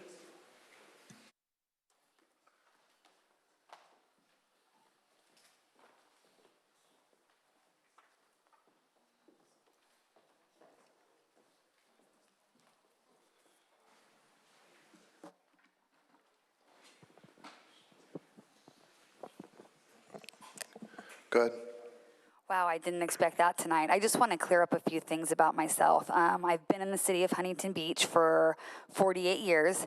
I do a lot of outreach with homeless, vets, drug addicts, alcoholics that live homeless on the streets of Huntington Beach. Gary, who just came up here, is not mentally stable. He is erratic, and you can't speak to him. He's lived across the street from my house in the park for several years. His aggression and his mental stability has gotten worse and worse. So for the last 2 weeks, he's been approaching my mother and I, telling us about his China adventure and how that didn't go through for him. And then at one point I just told him, Gary, I don't want to hear this stuff. This has nothing to do with me. And since then he told me, you better watch out. You're going to find out. I'm going to tell stuff. I'm going to make up stuff. I'm going to do whatever I can to destroy your reputation, which that's what he's doing. And that's the kind of stuff that happens. And I do want to point on this. My ex-father-in-law and my ex-uncle-in-law, Barry Price, was the police captain of Huntington Beach Police Department, and my ex-father-in-law was the captain of Compton PD. And I don't even know how he gathered that information. As far as the other gentleman that he's speaking of, this is somebody who I actually helped that was homeless on the streets get into a drug rehabilitation program called the Lighthouse in Anaheim. I've done this for several people. And that's just part of who I am, serving the community. But I definitely learned my lesson today that I really have to put my guard up when I go out there, because people that have mental health issues can come back at you like this. So I just wanted to clear that up. I was going to spend my time talking about the new advertising that you guys are going to do on the pier steps, and I just wanted to make sure that we were going to be diligent in whatever we put on there, but my time is now being spent on talking about what's happening with Gary. My mother nor I nor anybody have threatened him. I've actually had to call the police 5 times in the last week regarding him showing up in front of my house, causing scenes in front of my house, and approaching my 70-year-old mother as she was walking in the park with our family dogs, and threatened to assault her the other day. So I just want to get in front of this and let everybody know here, including the residents, that I am not that person. Feel free to reach out to me. Anybody who knows me knows that I spend the majority of my time working, serving the community, spending my time in church, and enjoying the beautiful city of Huntington Beach that we live in. So if anybody has any questions or wants to reach out to me, that would be awesome. But again, all these were character defamation, and they were definitely not true by any means. So thank you. Thank you. Next speaker, please. Yeah, Brett Bush, resident for approximately 35 years, Huntington Beach. Have the honor of being the Planning Commission Chair this year. Just wanted to say it was great to see all of you guys on your different rides through the parade, and I just wanted to thank, considering what happened next door to us in Newport, planning does, they couldn't have prepared for that. There's no way in the world. But I am very thankful that we learned from our lessons in the past, and I just have to say that Chief Parra, Chief McCoy, what a great job they did along with everybody involved. But just very thankful, I don't want to even say we dodged a bullet, we prepared for a bullet. So that being said, I'm here to talk about the complex. I happen to have been a football ref for 31 years in high school, and I ran the flag football, Matt Leinert flag over at Edison High School for 5 years as a commissioner. And aside from the financial issues that we talked about today, my experience in having coached even Butch's son in baseball, is turf safer than grass? It's complicated, but there's upwards, depending on what research you go to, it's somewhere between 20 and 28% greater risk of non-contact injuries for these artificial surfaces. So aside from the financial end, that's not my game. Mine is for the children. As you know, I'm always going to be for the kids. And even in the NFL, if you know, half of the stadiums don't want to play on artificial turf. If you know further that the World Cup, none of those teams are playing on turf. And it's all because of the related injuries. Those are physical injuries. Now, as far as the heat goes, having been on the artificial turf, I remember when, doing my first turf experience in the afternoon up at La Mirada High School. Unfortunately, they thought it would be a good idea to water the turf first, and exactly what it became was like a terrarium sauna effect. Aside from that, the estimates, depending on what study you go to, the heat generated from the sun on the turf is upwards of 70 to 86 degrees hotter than natural grass. So along with the financial consideration, the physical toll it takes, and then the dehydration, it just seems to me if we're gonna think about the kids, I would propose put that at the forefront. I understand the financial commitment is a deficit too. I just hate to see this be an albatross on our necks going in the future, and I don't want to do it on the back of the kids. So with that, God bless you guys, and great job. Thank you. Next speaker, please. Hello, hi. My name is Reginald Peterson. I've lived here in Huntington Beach for 4 years now, and I'm proud to call myself, a resident in this home of the area. And today I'm here basically as a concerned resident, but same time a concerned parent, because of the fact that, I've been blessed. My kids I'm an empty nester now. The kids are gone. I work from home, so I spend a lot of time outside. Me and my wife love riding e-bikes. So same time, I think that the whole e-bike thing, it's kind of gotten out of control over the last several years. And I think we need to have stricter regulation when it comes down to kids riding e-bikes and stuff, because I see it all the time in my area. I got the wheelie boys, I got the girls riding by on the bikes with 2-3 people on there. And I say I'm here as a concerned parent because of the fact that I look and watch these kids, and I know it's just a matter of time before something bad happens. I mean, we wouldn't give our kids the keys to our car and say go without training. But yet and still, I'm seeing 10-year-old kids, 12-year-old kids out there riding on the city streets. I mean, it's insane. Not to mention the sidewalks are unsafe now. Heaven forbid you got your headphones in, you're walking. I've trained myself now to look to the right before I step to the side, because there's been plenty of times where if I wouldn't have looked, I would have been plowed over. So, I mean, I think that these things need to be looked at. I know you guys have the power to, and I'm here as a concerned resident because, again, I could say, like, you know, it's not my kid, doesn't matter, but just a parent in me really makes me cringe when I see this stuff going on. I can't believe we're allowing it to happen. So I do think we should enforce the laws with bikes riding on the sidewalk. I think that kids on e-bikes, there should be an age limit. They should go and have permits. They should go to a class like we would a driver's license to learn to respect the rules of the road. And last but not least, again, me and my wife, we love riding our e-bikes. We hit the boardwalk, we go down to be it Salty's, be it if it's to HB House. We're all over the place with those things. But I do feel like we should put taxes on, based on the e-bikes, we should basically require e-bikes to be registered and to have like a license, like a motorcycle pretty much, or some type of license with it, because they are using the city roads and streets just like cars do. And same time, it'll be good tax revenue for the, for the city here. And not to mention, I think it will help make it a safer environment for the kids out there that we're just giving keys to these things and letting them go loose. I mean, and that's pretty much what I got to say. So thanks for taking time to listen to me. And I hope, me coming out and talking, somebody will, again, try and make some rules, do some enforcement stuff to help save some lives, protect some people, and just make this city continue going on being great. That's it.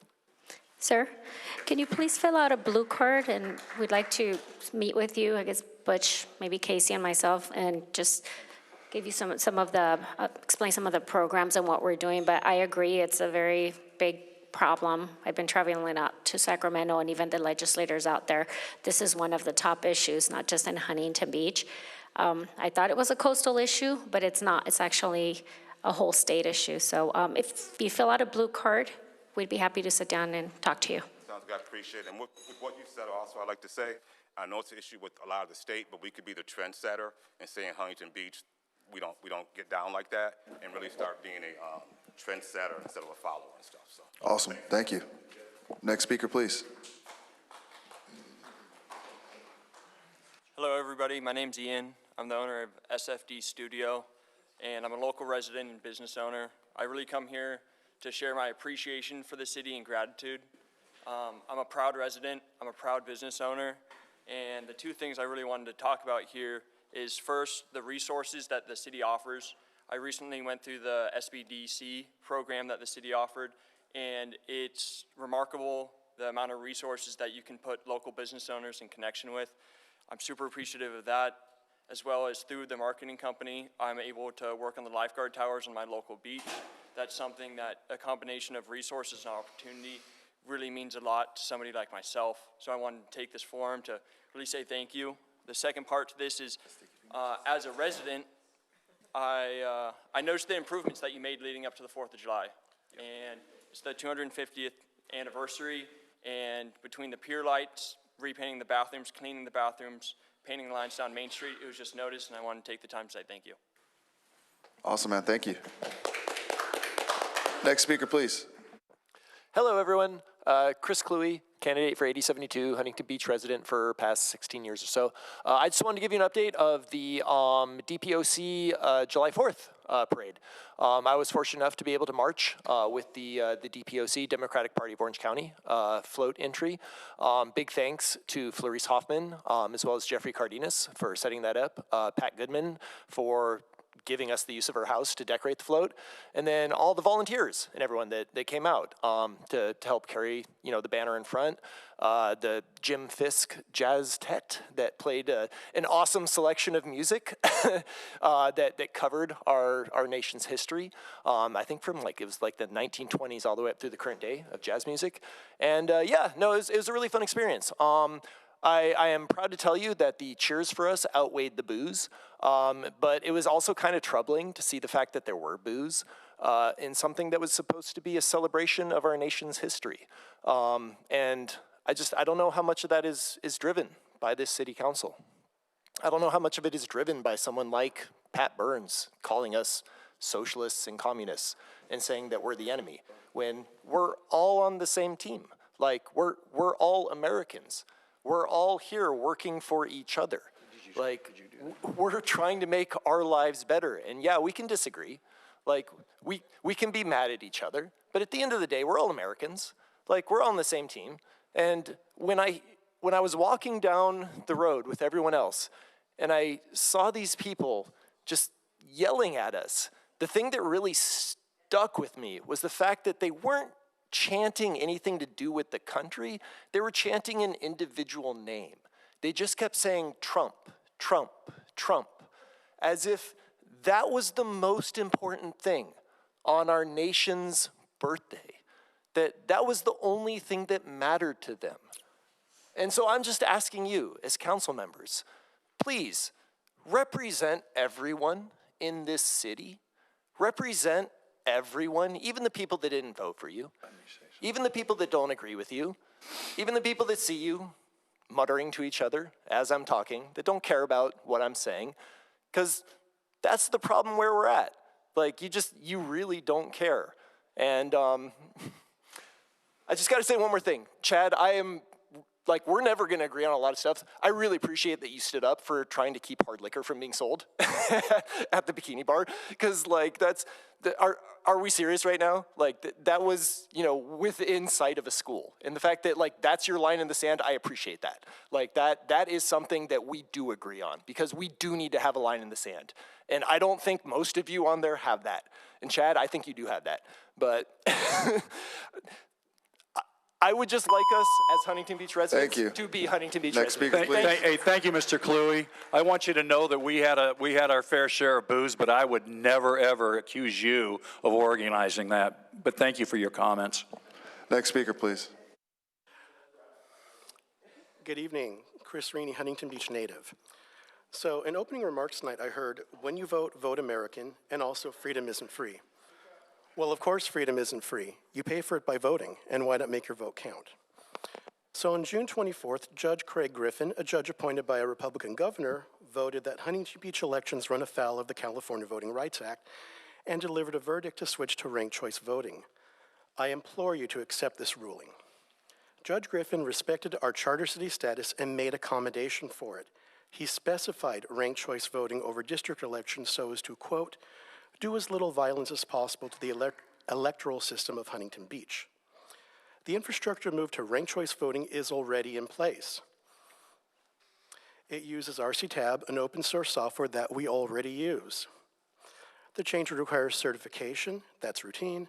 Moving to ranked choice voting would also address concerns about voter fraud, because instead of it being winner take all, you get the top 7 out of all candidates. In the case of Huntington Beach, you'd only have to get 12.5% of the vote to get a city council seat. That makes it easier for incumbents to hold onto their positions. By comparison, district voting is rough on incumbents. District voting also means we'd be fighting over districts every 10 years with the accompanying gerrymandering and gnashing of teeth. Ranked choice voting would simplify elections. Instead of voting for 4 candidates and then 2 years later voting for 3, then 2 years later voting for another 4, we would vote for a slate of 7 every 4 years. Less mess, and what could be more patriotic and fitting on our bicentennial than fair, competitive elections across the board. Our votes matter, they should count, we should go to ranked choice. Thank you. Next speaker, please. There is a movement that has swept across America. We must end this movement to keep America, America. Vote no on fascism this November. With respect to housing, the bipartisan housing legislation made up of the 21st Century Road to Housing Act and the Housing for the 21st Century Act shows that there is a need for more housing. In 1965, when Huntington Beach grew rapidly, the houses could be afforded by young couples. Today, multi-level housing is the only option for young couples. Huntington Beach needs a range of housing options, and the Huntington Beach needs more multi-level units. For the Terry Park action, please consider allowing multi-level housing. Thank you.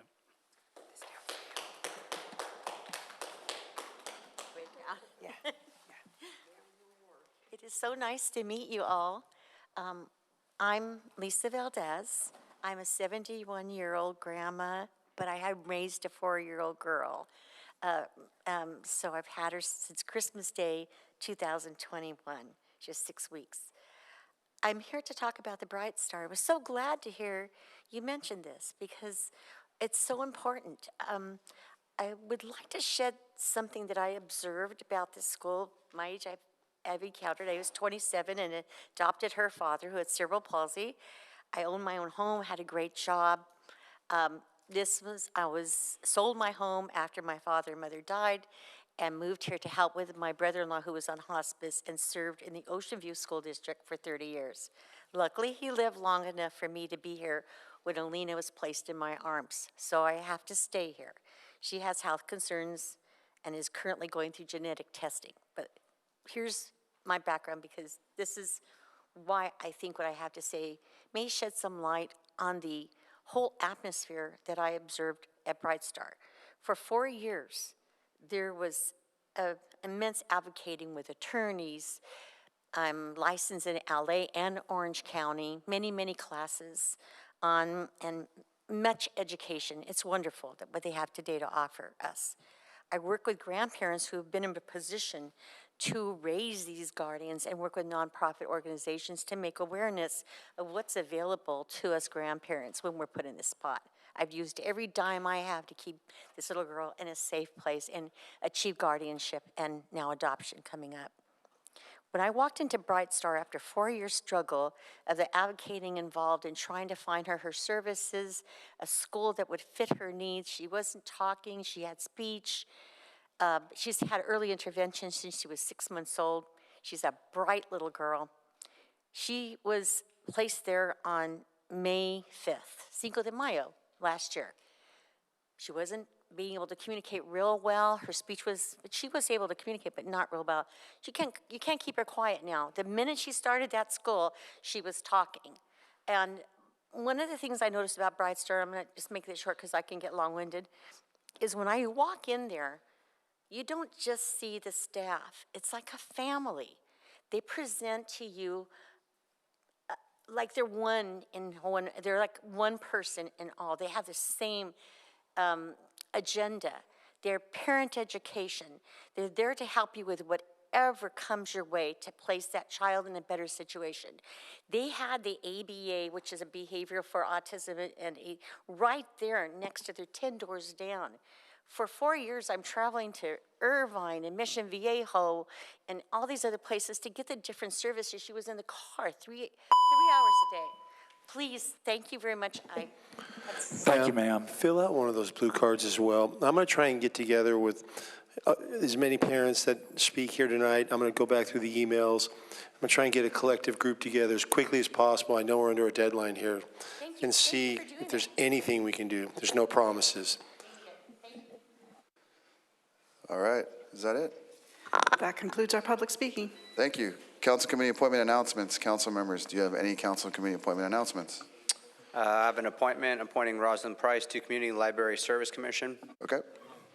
I'd like to announce also I'm appointing Jeannie Paris to Community and Library Services Commission. All right. AB 1234 reporting. Does anyone have anything to report? I spoke to the POA. That's 1234. Openness and negotiation disclosures. Banner Mark just said that. Anyone else? I met with the fire president today. Spoke with POA. POA. So, excuse me, spoke with POA. All right. City manager's report. City manager, please introduce the study session. Thank you. Thank you, Mayor and City Council. We have a study session tonight on proposed improvements to the Huntington Beach Sports Complex, and I will turn it over to Huntington Beach Sports Complex as well as Ashley Wysocki.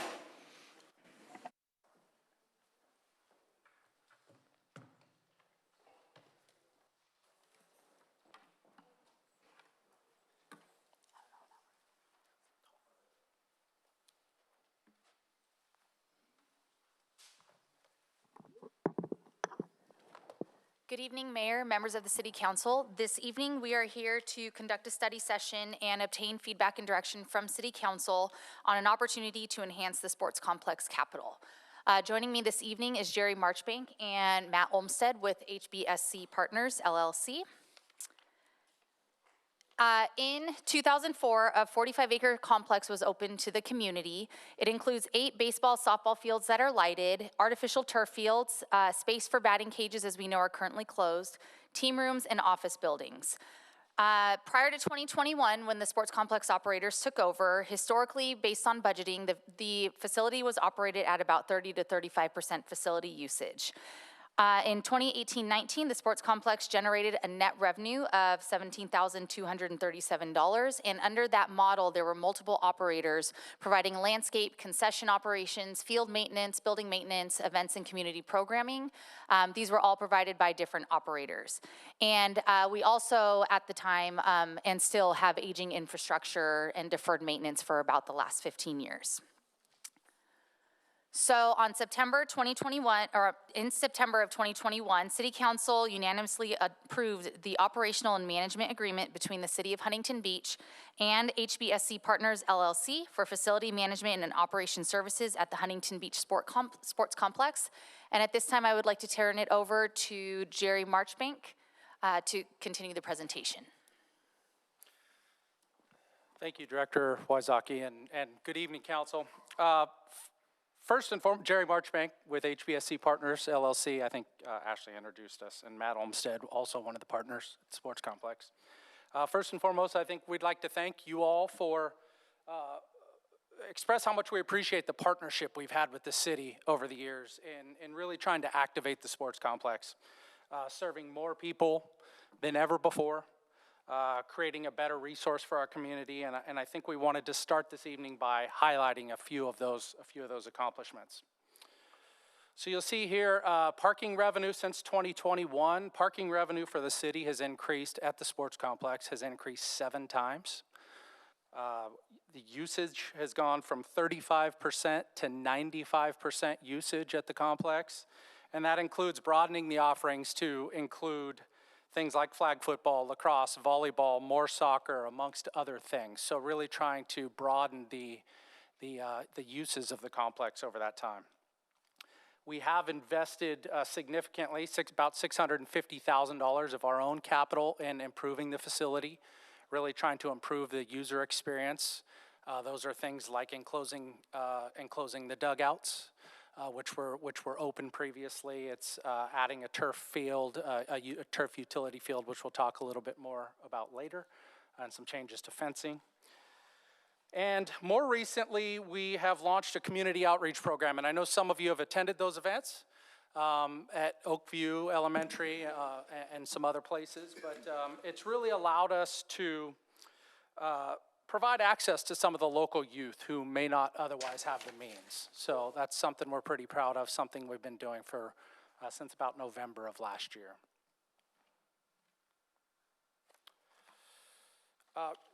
Really, as your manager, though, we do need to be mindful of the ongoing and some of the future challenges at the park, and I think we point those out here on this slide. First of all, the landscape maintenance contract, which is currently another landscape company that has that contract, is set to expire. And when that expires, it's likely to increase 2 or 3 times. I think Public Works' current projections are a 2 to 3 times increase in landscape maintenance costs. There's LED lighting upgrades, and I know the city has completed 2, has authorized the 3rd of 5 phases of LED lighting upgrades, but that leaves 2 remaining phases of LED lighting upgrades, and that's the value of that's about $1.1 million. The park consumes quite a bit of water, as you might imagine. There's a lot of grass out there, and consumes about 17 million gallons of water per year. There's an increasing deferred maintenance repair log, and a lot of this is, I think we're seeing weekly requests to Public Works, or Public Works coming out replacing failed irrigation pumps, irrigation lines that rupture. I mean, it's a 20-year-old facility, and the irrigation system is failing, and I think it's at least weekly, if not multiple times a week, that Public Works is having to come out and complete some of these repairs. They have currently done an assessment, Public Works has currently done an assessment, I think rough order of magnitude assessment, and it's about $5.2 million in irrigation infrastructure upgrades that are required, will be required over time. The batting cage closure, we're all familiar with that. The batting cage has been closed due to safety concerns since really summer of 2024. And it remains closed, and limitations on field use. So we have, the fields currently are sport specific, so if field 8 is set up for softball, it can only be used that day for softball. We can't use it for soccer in the afternoon and then adult softball that evening. Soccer can't play on the dirt. With a potential solution of turf, you would have more flexible options. You could be flag football from 3 to 5. It could be soccer practice from 5 to 7, and then the adult softball in the evenings. So I think really trying to maximize flexibility, which I think you'll see as a theme of this presentation. So our challenge is, how do we address all of these issues and build sort of the next evolution of the sports complex?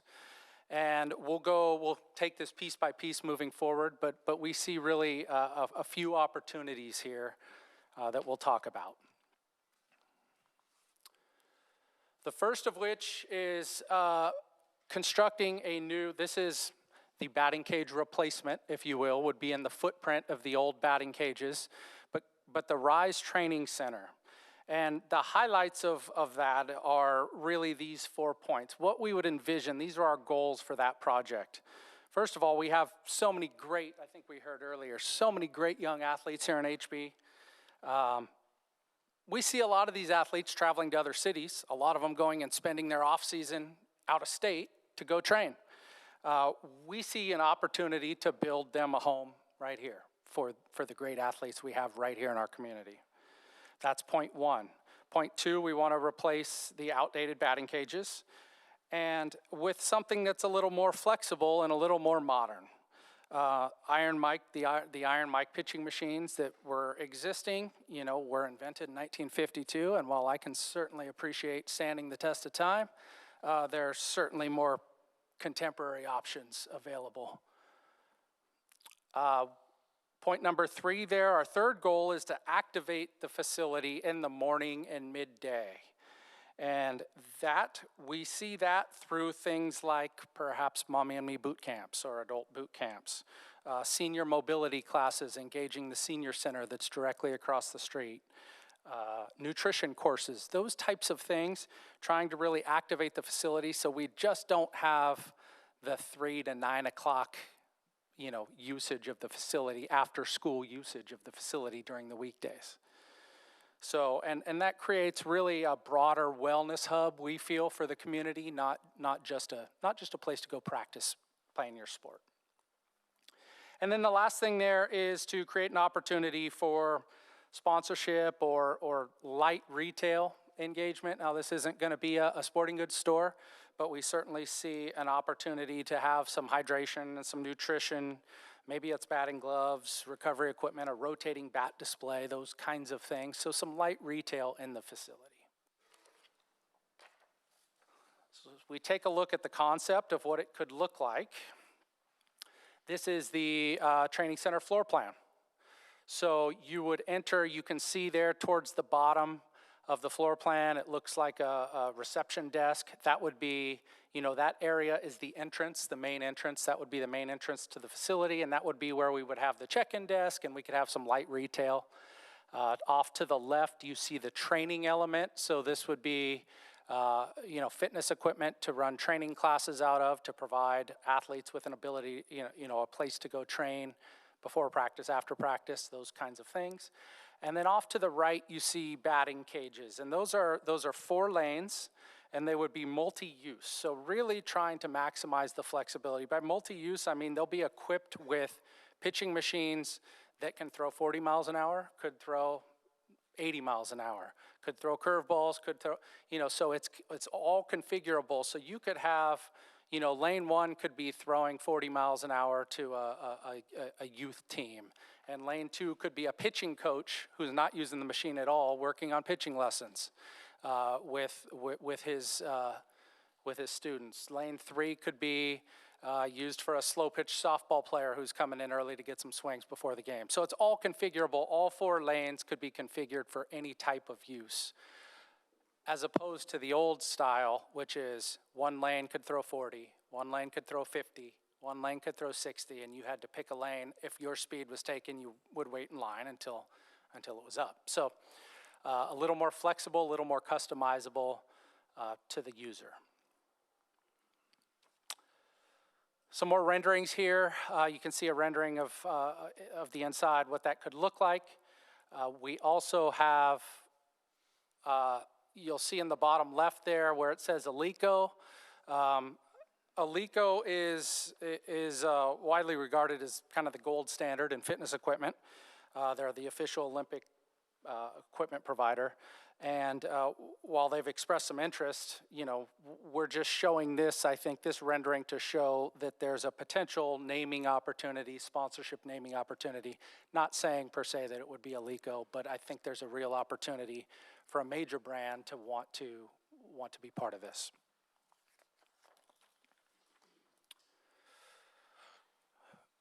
The next concept we wanted to present to you this evening was the idea of converting natural grass to sports turf.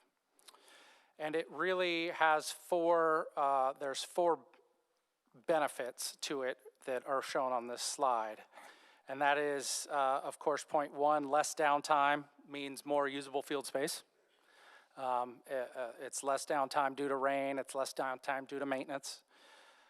It's more flexible, as I mentioned earlier, more flexible to different types of uses. So, and you'll see more of that in the next slide, but any sport could use any field surface. That's a baseball field, that's a soccer field anymore. It's all fields could be used really for any purpose, just depending on how you stripe it.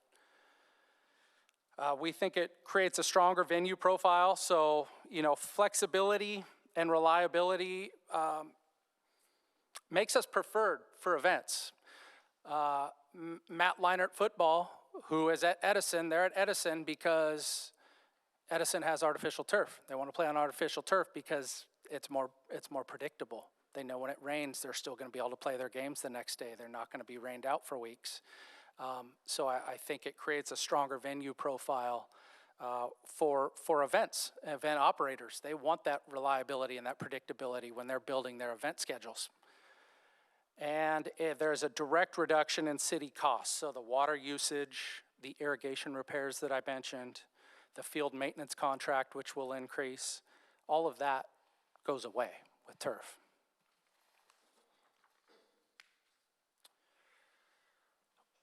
Well, I mentioned the one field that we converted, and you can see a picture of that here. This was really done as a proof of concept, and it went from our least used field to our most used field. It's the most requested field at the sports complex. You can see there the revenue multiple is over 4 times. So it's over 4 times the revenue that it was pre-turf. The water savings, the multi-purpose element of it, and you can see in the picture where it's perhaps baseball. The carpet looks like baseball, but you can see the lines painted over the top for soccer. So again, we have a robot that if you want a soccer field painted, it's a robot goes out and paints a soccer field. So it can be used multiple purposes. You can imagine if that dirt, that brown artificial turf was dirt, you couldn't do that, right? You would have dirt on your soccer field. They wouldn't want to do that. So I think it's a good picture of really kind of illustrates the point of multi-purpose fields. And then low maintenance. So, eliminating,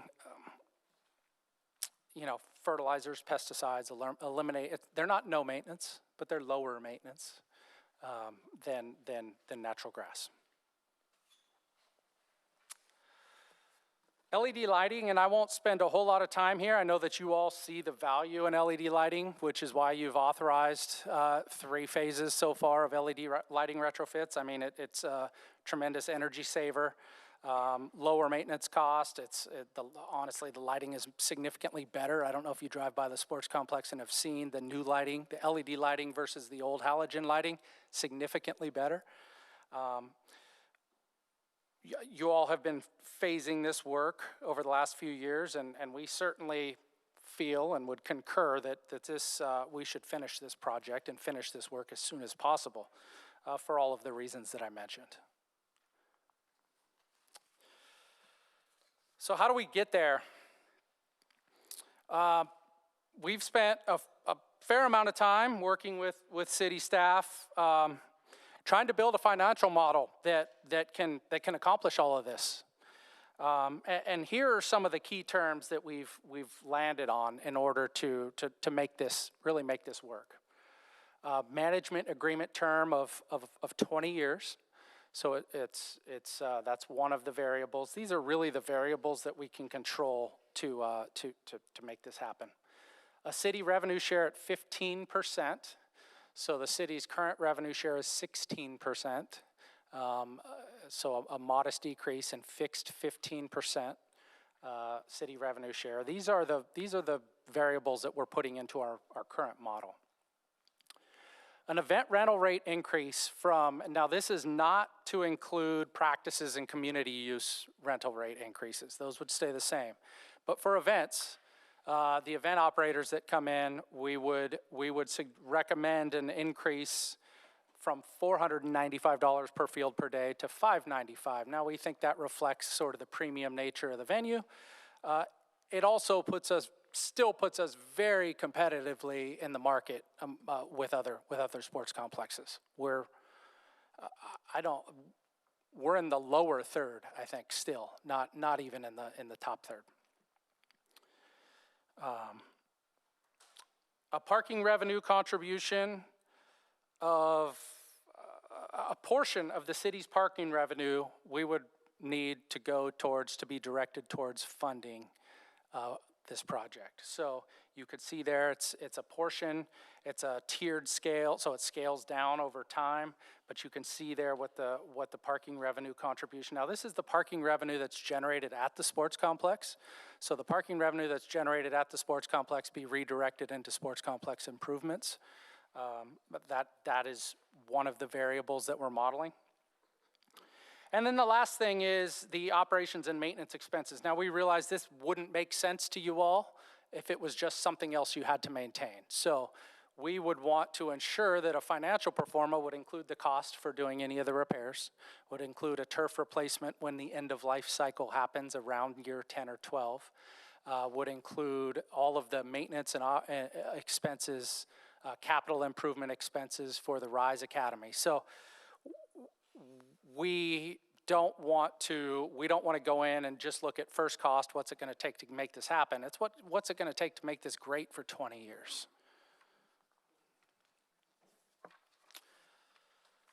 What's the bottom line for the city? The bottom line for the city, you could see the improvements there at the top, really the RISE Training Center, the sports turf, and the LED lighting retrofit, total up to about $18.2 million in improvements. You can see broken down the first cost and then what I'll call the capital allowances for each of them will be as we move forward. That's at the top of the screen there. The bottom of the screen is really what the current versus the projected annual budget impact for the city. And I'll spend a little more time on the right. You see the current on the left there, but you can see the revenue. We are projecting the revenue to increase under the new model by about $1.2 million per year. And that's largely due to the RISE training facility and the addition of the training facility. Turf will generate some new revenue. It's not going to be 4X, but it will generate some new revenue, but RISE has some real revenue potential. You'll see that modeled. So although the percentage is decreased, the revenue has increased. The city's parking revenue currently is about $726. We project that to go to $1 million. We feel that's pretty conservative, probably better than that. We feel $1 million is pretty conservative. But with that, a portion, with the portion that's being directed to the improvements, you'll see the city's impact is really the city would get about $275. We're projecting about $275,000 a year in parking revenue to the city after paying for the improvements, the portion towards the improvements. Water savings, you can see, is about $80,000. Landscape maintenance savings, we're projecting that at about $385,000. So you could see overall, if you look, and I'll jump to the bottom line, you see some of the city's costs there, which won't change. Electricity, methane monitoring, those things are still there. A significant savings because you lose all of the capital improvement costs. So you go on the left side from needing to fund LED lighting conversions over time. I just annualized it over the 20 years. Batting cage replacement, deferred maintenance, irrigation repairs, all of those things come off the city's books for in terms of capital improvements that need to be funded. So you'll see the annualized net income on the proposed is significantly higher, not because the revenue's higher, but because the revenue less expenses is great. The expenses also help us. Offsetting the expenses is a significant savings. The revenue will be relatively flat. So with that, I think this is just the conclusion slide. I think this was, again, we appreciate the opportunity that we've had thus far to really change the sports complex. We look forward to the opportunity to work with you all, seek your direction on what you see for the next evolution of the park. We think it could be all of these things. We think that our proposal accomplishes all of these things, and we certainly look forward to your feedback. Thank you, guys. Questions? Yeah.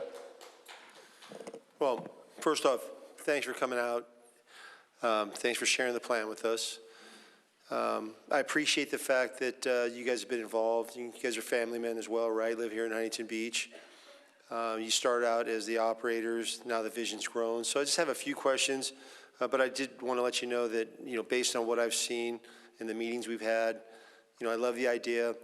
I'm not sure if, just at a high level, if the finance commissioners, in the commercial real estate space, if I owned a piece of property and I had a new tenant or an existing tenant come to me and say, I want to put, 15 million, roughly, $10 to $15 million into your building, Mr. Kennedy.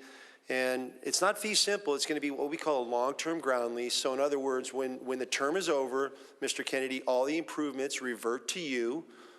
What do you think? And the first thing I'd say is, and I'm asking you guys, do you have a funding commitment? Okay. So taking that as a given, I would say, so let me get this straight, Mr. Approacher. You want to improve my property at your expense. You're going to put 10, 12, 15 million. You want to pay me revenue on an annualized basis. When it's all said and done and you've been a good steward of my property, all the improvements will revert to you, Mr. Kennedy, because this is a long-term ground lease. This is not a fee simple purchase. When I hear that, I think to myself, I've been doing this now for 2 years. I haven't seen one operator come to me or come to the dais and say, I want to put $10 to $15 million into a city-owned asset. And yeah, we want to make a profit, but we also want to improve it for the community. We want to improve it for the city. We want to reduce costs, the water, the maintenance, the operational costs. These are city responsibilities currently, so we're going to negate all those for you. And we're going to do all these different types of things. So, I've gone through the PowerPoint with you, Jerry. The revised one I left at home. I've got the one from our meeting. I had a bunch of notes on the other one, but just conceptually, we can get into the details. I'm sure there's plenty of questions, but with a funding commitment, the fact that, and by the way, let me back up. And somebody said that they were going to put that kind of money into a commercial property, let's say if I owned it. I would expect him to ask for 20 years. As a matter of fact, I have a commercial property that I did a long-term ground lease with a Del Taco corporate, and they wanted a 20-year deal. They put all the money into the improvements. We also gave them 4 or 5 year options as well, because we felt like they're a good tenant. They've improved the property. The rent comes in on time. It's a no-brainer. And, when it's all said and done, we're going to say thanks for the relationship. And if they walk away at 20 years, 25, 30, 35, 40, we'll rent it to somebody else. But so when you ask for a 20-year term, I would expect nothing less when you're putting that kind of capital into a project. So to me, maybe it's just because I'm a little bit more familiar with the space. That seems like it's a minimum that you would want to ask for. So 20 years, as a matter of fact, I said, we should also be contemplating, some additional 5-year options with, unreasonably withheld. In other words, we can't just say, you guys want to exercise it, we don't want you, we would have to have cause. But, with mutual agreement, these options, because if you're doing a fantastic job, why wouldn't we want you to continue operating that facility? So to recap, and I'm sure I'll jump back in, the vision's amazing in my opinion. I've played on that sports complex. I've been married 32 years. I was playing softball there before I was ever married. It's a lot of fun. Fields aren't great, but who's going to complain when it's all you have? So I've been to that field for a long time. When you do this, as a matter of fact, on the turf, I know there was some, push for a little while. You guys have done a lot of research with the fast pitch. I know one of your bigger event providers, he even said, you know what, I've done my own research, and with all the universities and a lot of the girls fast pitch, the parents are into it. They want the turf. You reduce those bad hops to the chin, everything else, and the liabilities there. So with all that said, I love the vision that the Rise Center, for elite athletes and for the teams that want to come in for batting practice with those multi-speed batting cages. There was some talk recently, like, let's get the batting cages built. And I said, we've got a bigger plan coming. Let's take a look at the bigger plan. Of course we want the batting cages. I used to hit at those batting cages.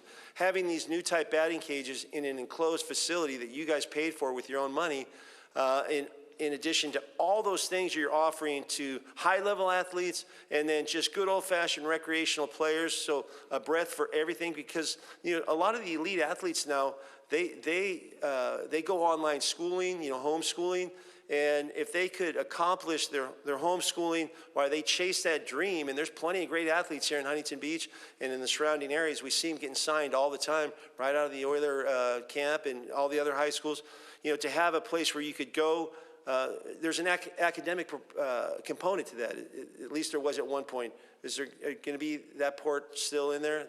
Yeah, our vision is to have the academic element as well. Okay, that was something you guys had talked about. But either way, having the ability to homeschool and then have a place to train and work out, enclosed like that, to me is another benefit. And then again, for every little league team that wants to come in.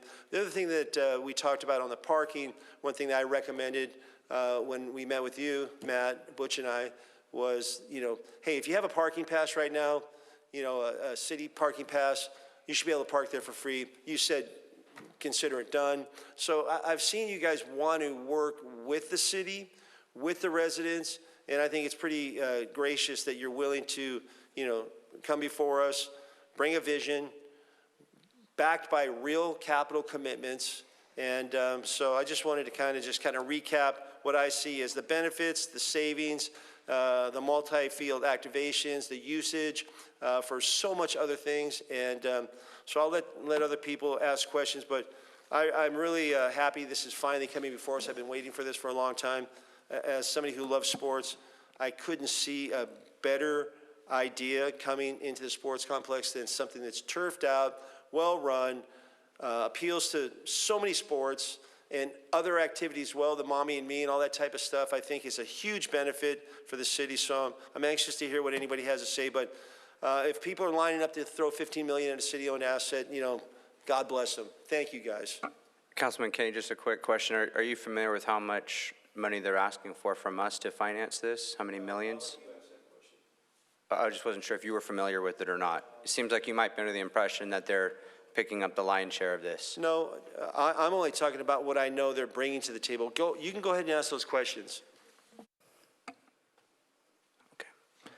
I'm not ready to ask those questions just yet. I think I've got some slides I'll pull up in a little bit here, but I just wanted to see if you're familiar with it. Yeah, go ahead. I'll ask, you guys inherited a kind of a mess with the batting cages. They weren't very functional when you guys inherited. How long did you guys have them operating?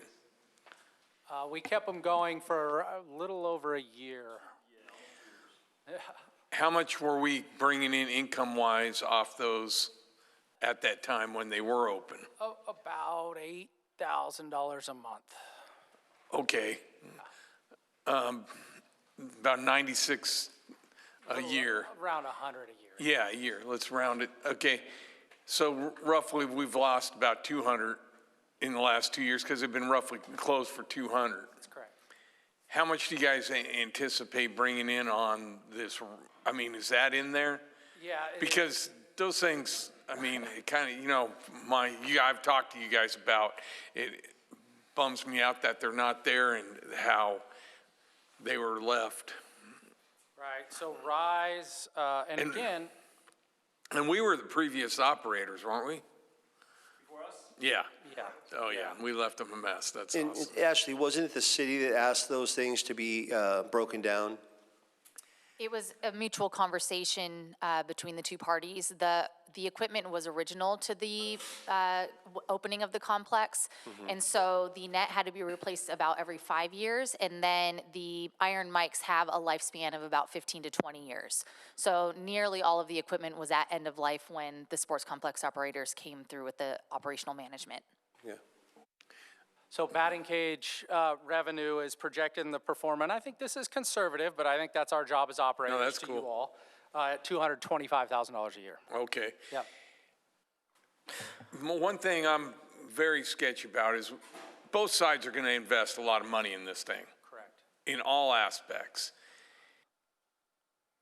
Are you guys prepared to put in guarantees that when you guys do walk maybe from the agreement, that we get it back turnkey or whomever? Because I don't want it to be a dump like those batting cages were when you guys inherited. I want something in there that I'd like some kind of guarantee that they aren't going to be trash. Because that's what you guys kind of inherited. Because Matt, I think you said they were unsafe when you guys inherited, which was the cause that led to the closing of them. Right, right. Yeah, I think that's a great point because I think when as you mentioned, Pat, when we took over, it was, you know, I mean, we're grateful for it, but it was 22, 23 years old, and everything has a shelf life. So, and our whole vision is to be able to do something like this to where we can put it together, where if all three of us partners got a plane crash and died, you guys could take it over, we would have it handed to you, you know, and it's easy to take over right away. So, sorry. So that, just because we've inherited that as well, and we understand how that works. So, yes, and that's, I think, Jerry will show some of that, how part of this investment on your end from the parking revenue and things like that goes towards that. So we're replacing turf after 10 years or 12 years, which could be conservative. So we're going to be replacing that as we go on. So when that time does come up, it's going to be, you know, either new turf or replaced turf, or the facility will be repaired. So I think that's built into this financial model. So if we were to walk away, or you guys don't like us, for whatever reason there's cause and we have to go, then you guys aren't inheriting something that's like, needs to be 100% replaced. So Yeah, unusable. Yeah. We got to put on the glasses. So you guys plan on the net income being for the city $750K. You guys mentioned a whole lot of positives about the turf. With positives, there comes negatives. Sure. Besides what the one guy said about 21% increased injuries from kids, you know, something like that. Or what else is there? Oh, yes. And I know the heat factors. Now, you guys have some way to regulate that through size and filling, but I know that's a real concern. I mean, I've been on those where my sandals couldn't handle it.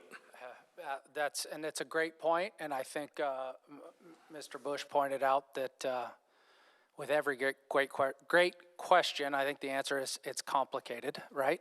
And I think that's what he said. It is complicated. I mean, there are studies out there that point both ways. You know, it's too hot, put in more sand. The sand's too hard, put in more infill. use water, don't use water on the turf. So, I mean, it is a complicated issue. What I know, and this is anecdotally, what I know is that they're putting these turf fields in all over Arizona and Texas and the Carolinas, Florida. It's pretty hot there. So, I mean, I think the industry's figuring these things out and working through it. Those types of things.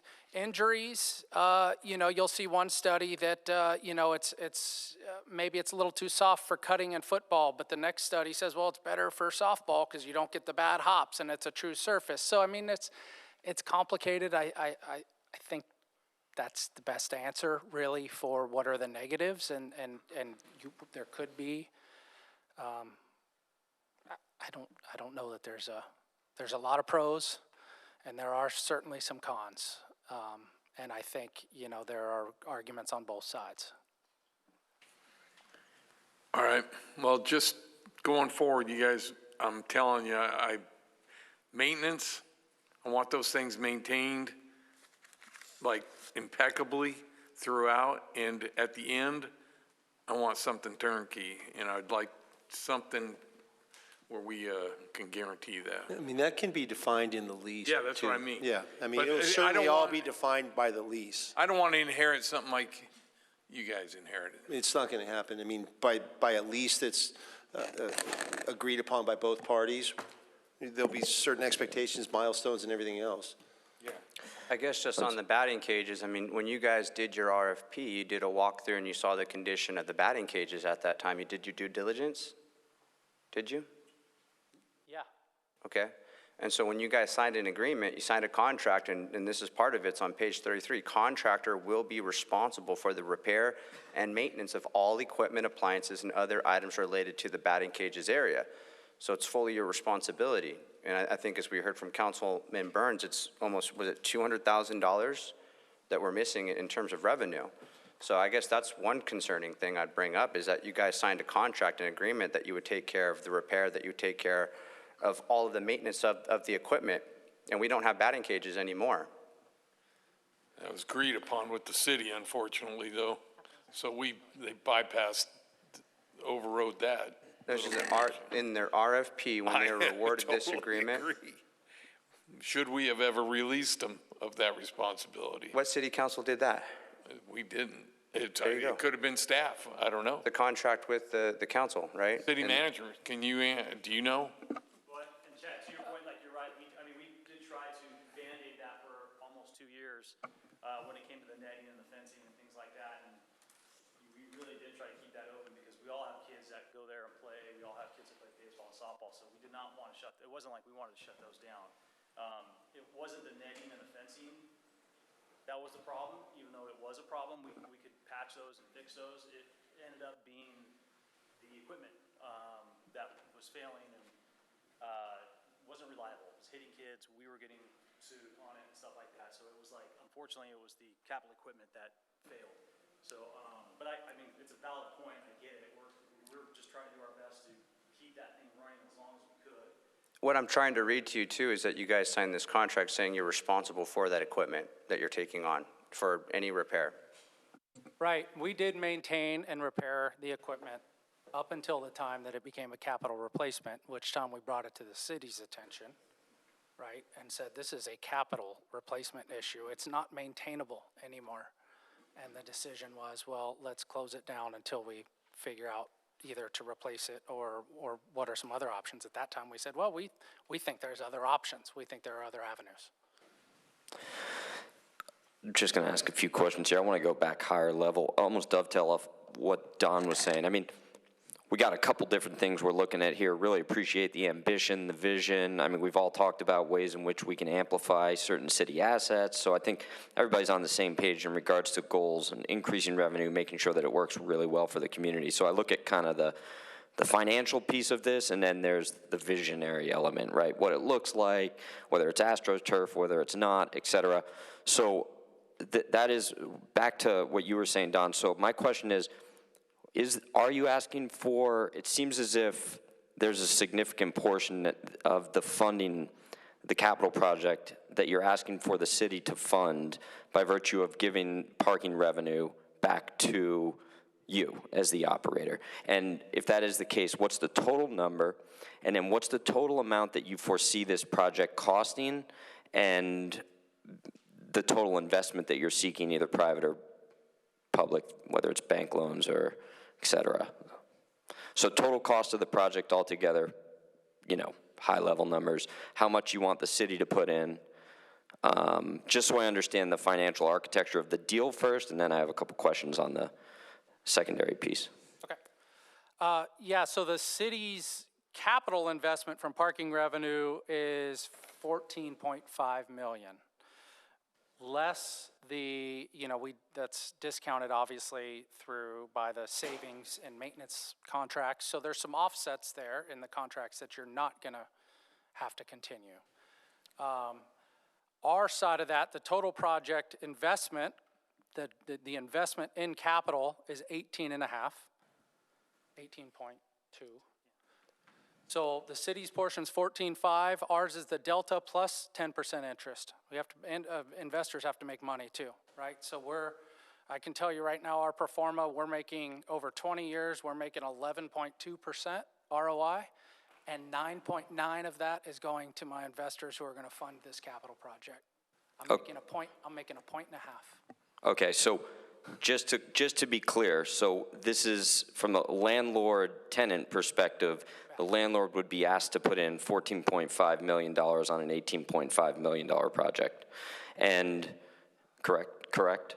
I mean, this is not a standard landlord. No, of course. I'm simplifying it. I was actually kind of going off of Don's analogy. So we're putting in roughly $15 million, $20 million project. I'm looking at it that way, right? 75% of the capital cost that we put in.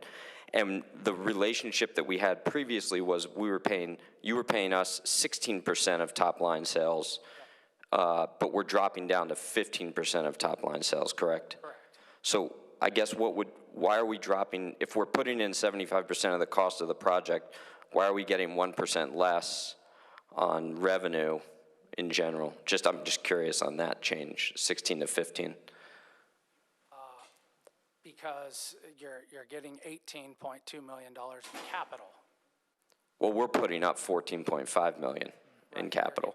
So if we put up $14.5 million in capital, right now the loan you're getting, you said you're paying 10% interest on that to your investor on the other $4.5 million. So will the city get 10% interest on the $14.5 million in investment?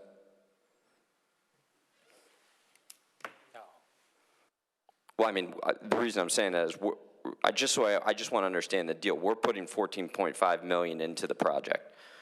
Then you're going out and seeking another $4.5 million in funding that you're paying 10% on that for their return.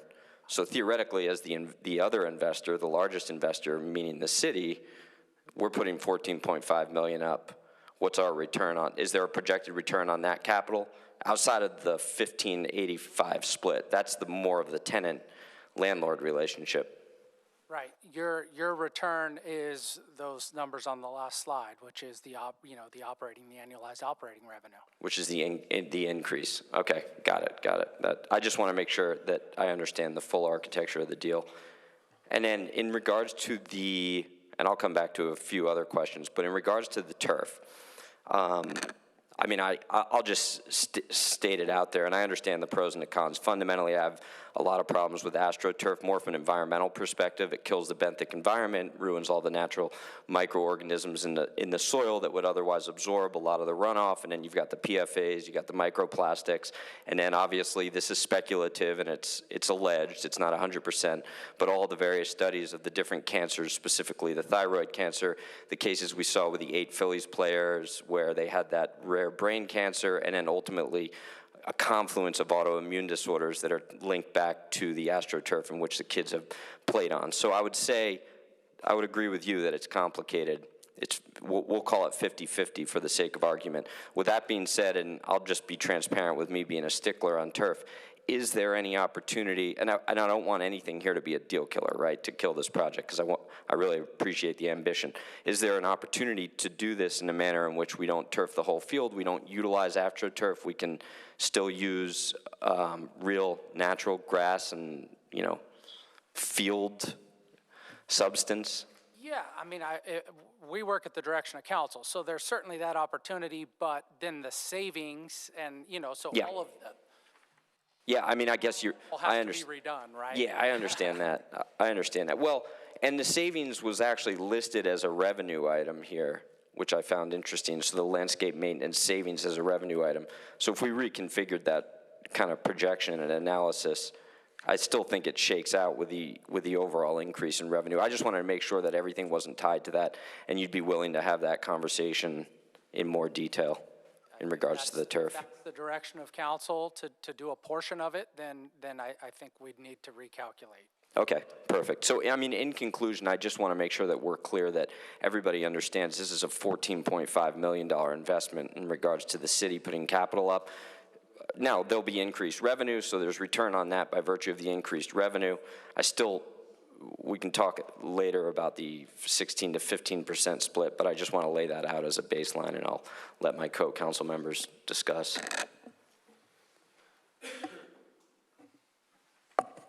Hey, guys. Somebody said earlier, one of the speakers got up here and said that 90% of the people that utilize the sports complex now are out-of-towners. Is that accurate? Negative. That's No, what I thought. We've actually done the calculation. It's 46%. Primarily local users during the week, as you might imagine, practices and those types of things, local teams. The percentage goes up on the weekends when we have tournaments and events and people travel. People want to come to Huntington Beach to play. They don't want to go to Chino Hills if they don't Thank you. want to. That's what I thought. How many, and this might be a question for Ashley, or you guys might know this one too.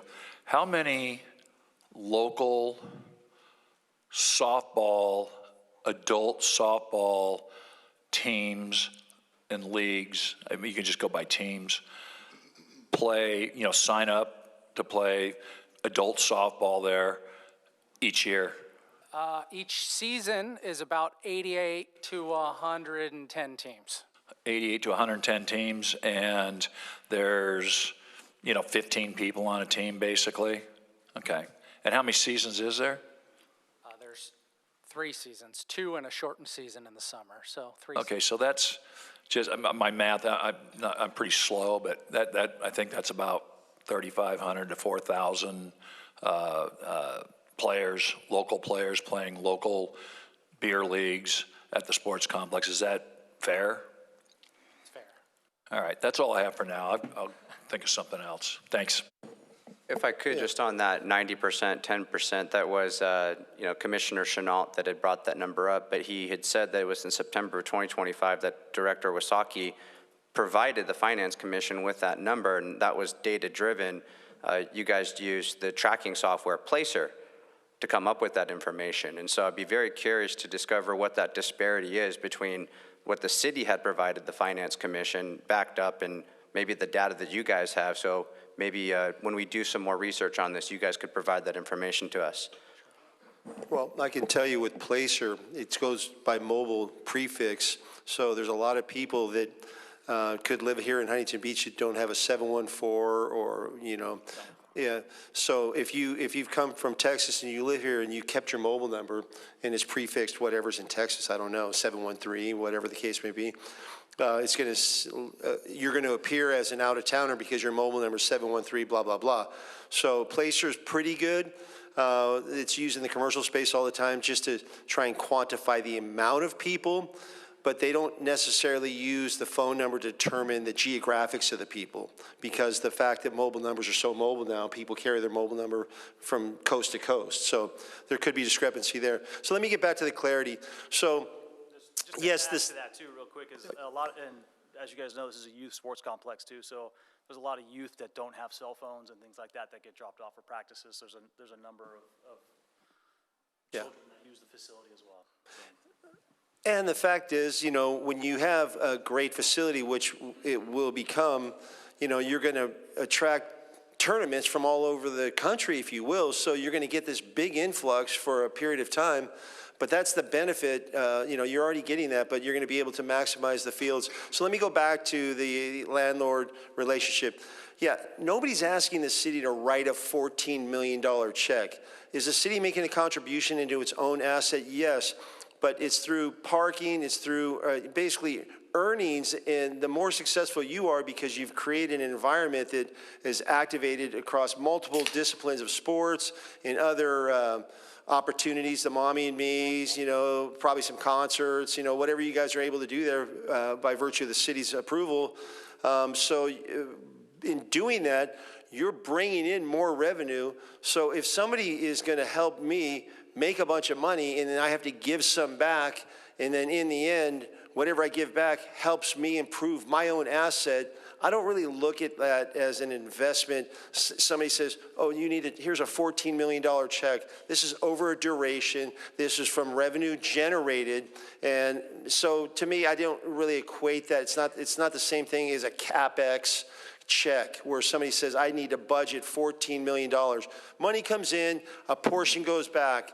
So as they said, if you can if you help me generate $1 and I keep $1 and you generate $1 and I put it back in the asset, that's almost found money. So the city should be, the more they contribute, if it's based on the amount of revenue is proportionate, that just means it's a home run. And then in the end, there's also the cost savings. You may have categorized this as revenue, but it's still not money out. No more water bill to a certain extent. No more maintenance costs. Those are quantifiable hard costs that now move off the spreadsheet as a cost center, and they're no longer there. So yeah, it's a savings.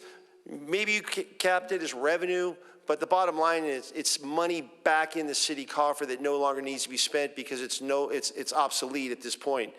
So that's just a little clarity. But the bottom line is if you help the city make a bunch more money, create a world-class event, plus put a bunch of your own money into it, and then they give back a little bit to maintain that asset along with you guys, to me that's symbiotic. That's a winner all the way. I got another question. Another speaker, it might have been the same speaker, came up here and said, and this might be for Ashley, he said that, I can't quote him because I can't remember that far back, but it was something to the effect that the city is spending between $1.5 and $2 million per year to keep the sports complex open. Is that accurate? That would not, $1 to $2 million is not accurate, no. Okay. We have electrical, we pay for utilities, and then we also pay for the landscape maintenance contract. Do we get enough revenue from the sports complex operators to cover that cost? I'd have to pull up the reports, but Okay. I would say no, but that's also good data on slide where we show the revenue and the comparison of 24-25. Right. We do generate about $50,000, I think is what the slide says annually. Okay. So our costs are covered. Okay, thank you. God, I had another question, I forgot. Okay, I'll remember. Hi, thanks for coming out. So, by the way, I have a 323 number. My husband's got a 562. My son has a 310. We would all be looking like out-of-towners. So I wouldn't base on whether we're from out-of-towners or not based on the number. Mine's a 30-year-old number. We've had several conversations, and my concern is always the same one. I have no problem using the facility to generate more revenue, maximizing its use. Don't have a problem with that. However, I've brought forward to you, my concern was a health concern, where the Netherlands and other countries in Europe are phasing out turf. The Netherlands, I'm only more familiar with the Netherlands because that's where my husband's from, and they're phasing it out by 2030 due to health concerns. And it's been such a concern that now they're even studying this in Washington, University of Washington, where they conducted a study and compiled a list of 237 soccer players. And a lot of them had some type of cancer, and the majority of them were actually goalies who spend a lot of time on the turf. So I have more of a health concern. We've had this conversation over and over. I sound like a broken record. We have a lot of kids that use this turf. And if there are any chances that the infill, maybe we can use a better infill that doesn't contain all of these chemicals. I guess some of them were like arsenic and all kinds of carcinogens. They have benzene, arsenic, carbon black, heavy metals, lead, mercury. How could we make sure, what can we do to make sure that that infill wouldn't be a health hazard to our kids? That's been my concern from day one. It's still my concern. It continues to be my concern. So that's where I'm at with this. I'm not willing to put kids at risk when other countries are ripping it out in order to protect safety. I mean, in Europe, even their food is cleaner. They're way ahead of us. I mean, they have, what's that liquor that tastes like mouthwash, that red one, Fireball or something?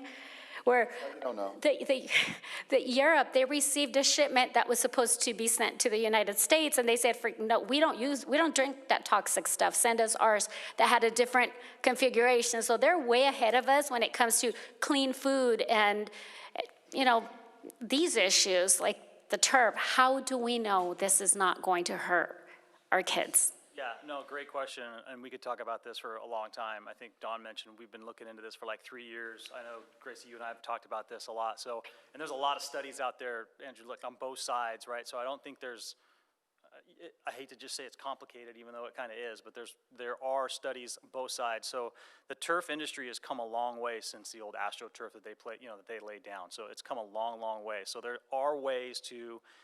They have special infills where the fibers are there, non-PFAs, none of that, the crumb rubber, they did studies on all that.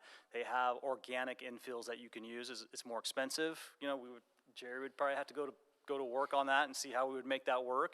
But there are options out there for that. So they can do a coconut infill, they can do different type of sand infills, they do all kinds of different fibers on these new turfs that they lay out. So, and there's other studies too. I think I've shared with some of you guys in the past. I'm more than happy to send them your guys' way again. It's tough because it's like Google, right? Like if I want to find out some information, I'm going to find it out, right? If somebody else wants to find out the opposing information, they're going to be able to find it out. So, and I'm not saying they don't exist because they do, but it's a great question, and I think there's ways around it to be able to do that, to make it more safe and to be able to provide studies to show that the turf that we would lay down in there, obviously would have, council would approve it or not approve it, whatever you guys wanted to do, to make sure you're comfortable with that, and the community is comfortable with it, right? So I know that's the feedback that we get. I'm there every day, right? I'm there a lot, more than so I get the feedback from our softball players, from our youth teams, from our flag football girls, from everyone that uses the facility and where they're playing now. I just spent 2 weeks in Florida and Georgia, and every field that my son played on except for one was turf, right? So in the middle of the summer. So I get it. I get the concerns, and they're real concerns. So I think that's, again, I don't know if that's like a conversation that we keep going on tonight. We're happy to have it, but I think I'd love to sit down with you guys individually or whatever and to talk about that and make sure everyone's comfortable with it. If you guys could do some more research on that. I mean, the first conversation we had about this was, 2 years ago? Yeah. And I've been, harking on this over and over. I haven't heard, hey, here are some studies that it's not dangerous, or here are some other options. I haven't heard that. So I'm stuck on this issue until I see that you guys present something otherwise. So anyway, if you guys can look into that, that would be great. We're not ready right now. I don't think we have enough information. So, see what you guys come back with. Matt, the viewers are saying they can't really hear you guys, so just get as close to that microphone as possible. Do you guys know if the turf that you've opted for is organic or coated infill? I know there's different kinds of turf, and my research says the coated or organic infill is the best.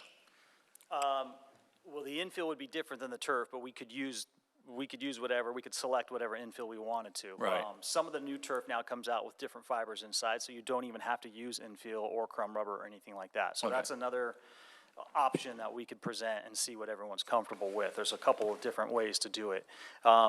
However, now, as far as being recyclable, Andrew, that's Shaw Turf and another manufacturer have come out with this fully recyclable. They have plants there that handle it all. So we can provide all that to you guys because I know it's a real concern. I mean, I get it. So we want to be able to make sure you guys are fully informed as much as possible, as much as up to date as much as we are. So, but yes, but there's different ways to use infills. They have organic infills. They have, the old school of the crumb rubbers, they have the silicone sand, they have a number of different types of versions that you can use. And different sports use different methods because of the way that field plays, right? If you're playing football or soccer or whatever.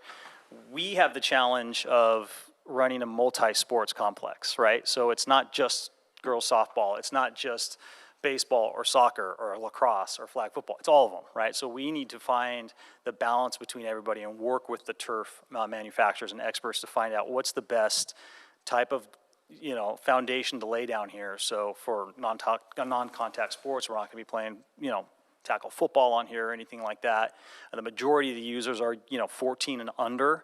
So we're going to take that into effect as well too when it comes to the foundation of the turf. So again, it gets a little bit more complicated on the science of the turf, and that's probably, to Gracie's point, to sit down and give you guys more information on that and kind of let everybody feel more comfortable with it. But the technology it's light years ahead of when it was in the Astrodome 20 years ago, right? So it's to Jerry's point, every facility that's being built now in a sports complex is, well, I can't say every facility, but almost all facilities are being built now with this turf for multiple reasons. So anyways, I don't want to. Chad, you ready? Yeah. If we could pull up we just got that same slide deck. We'll pull it up. I just got it annotated.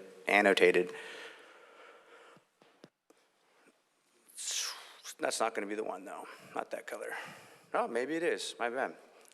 Interesting. The colors on the screen are a little bit different. So I just have some questions. It'll probably be a mix of Director Wasaki and the applicants here.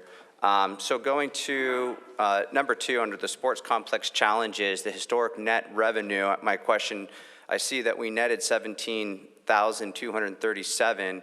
What was the gross at that time? Do you think that you'd be able to pull that up for us? Give me a couple minutes and I will.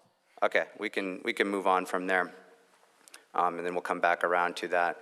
As far as number 2 goes, it says the complex has increased 35% usage, so it's gone from that $17,237 in city net revenue to 95% usage, producing $218,887 in city revenue share in 2025. So is that what the city nets off of the revenue share? It's the $218,887? Would that be right? Yes. I believe you guys prepared this, right? This is in, yeah, okay. So I'm just looking at that 218,887. If we go all the way down to the second to last slide, where you see the pro forma.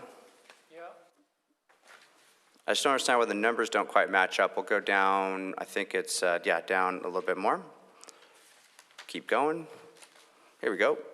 24-25 financials, the number that we see there says revenue share based off of, so you guys grossed $1,291,464,000. We have a 16% revenue share, so we see $206,000 in 634. I'm sorry, yeah, $206,634 there.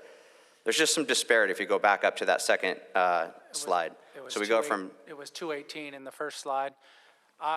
Without looking at without having the numbers in front of me, I suspect one is calendar year versus fiscal year. Okay, yeah, you guys prepared these slides, right? Okay, so it's, do you know which one it is? Because it wasn't staff that put that together. I don't recall. This was the most recent slide, and that was certainly our... Okay, could we go back to that second slide? Yeah. Under facility usage.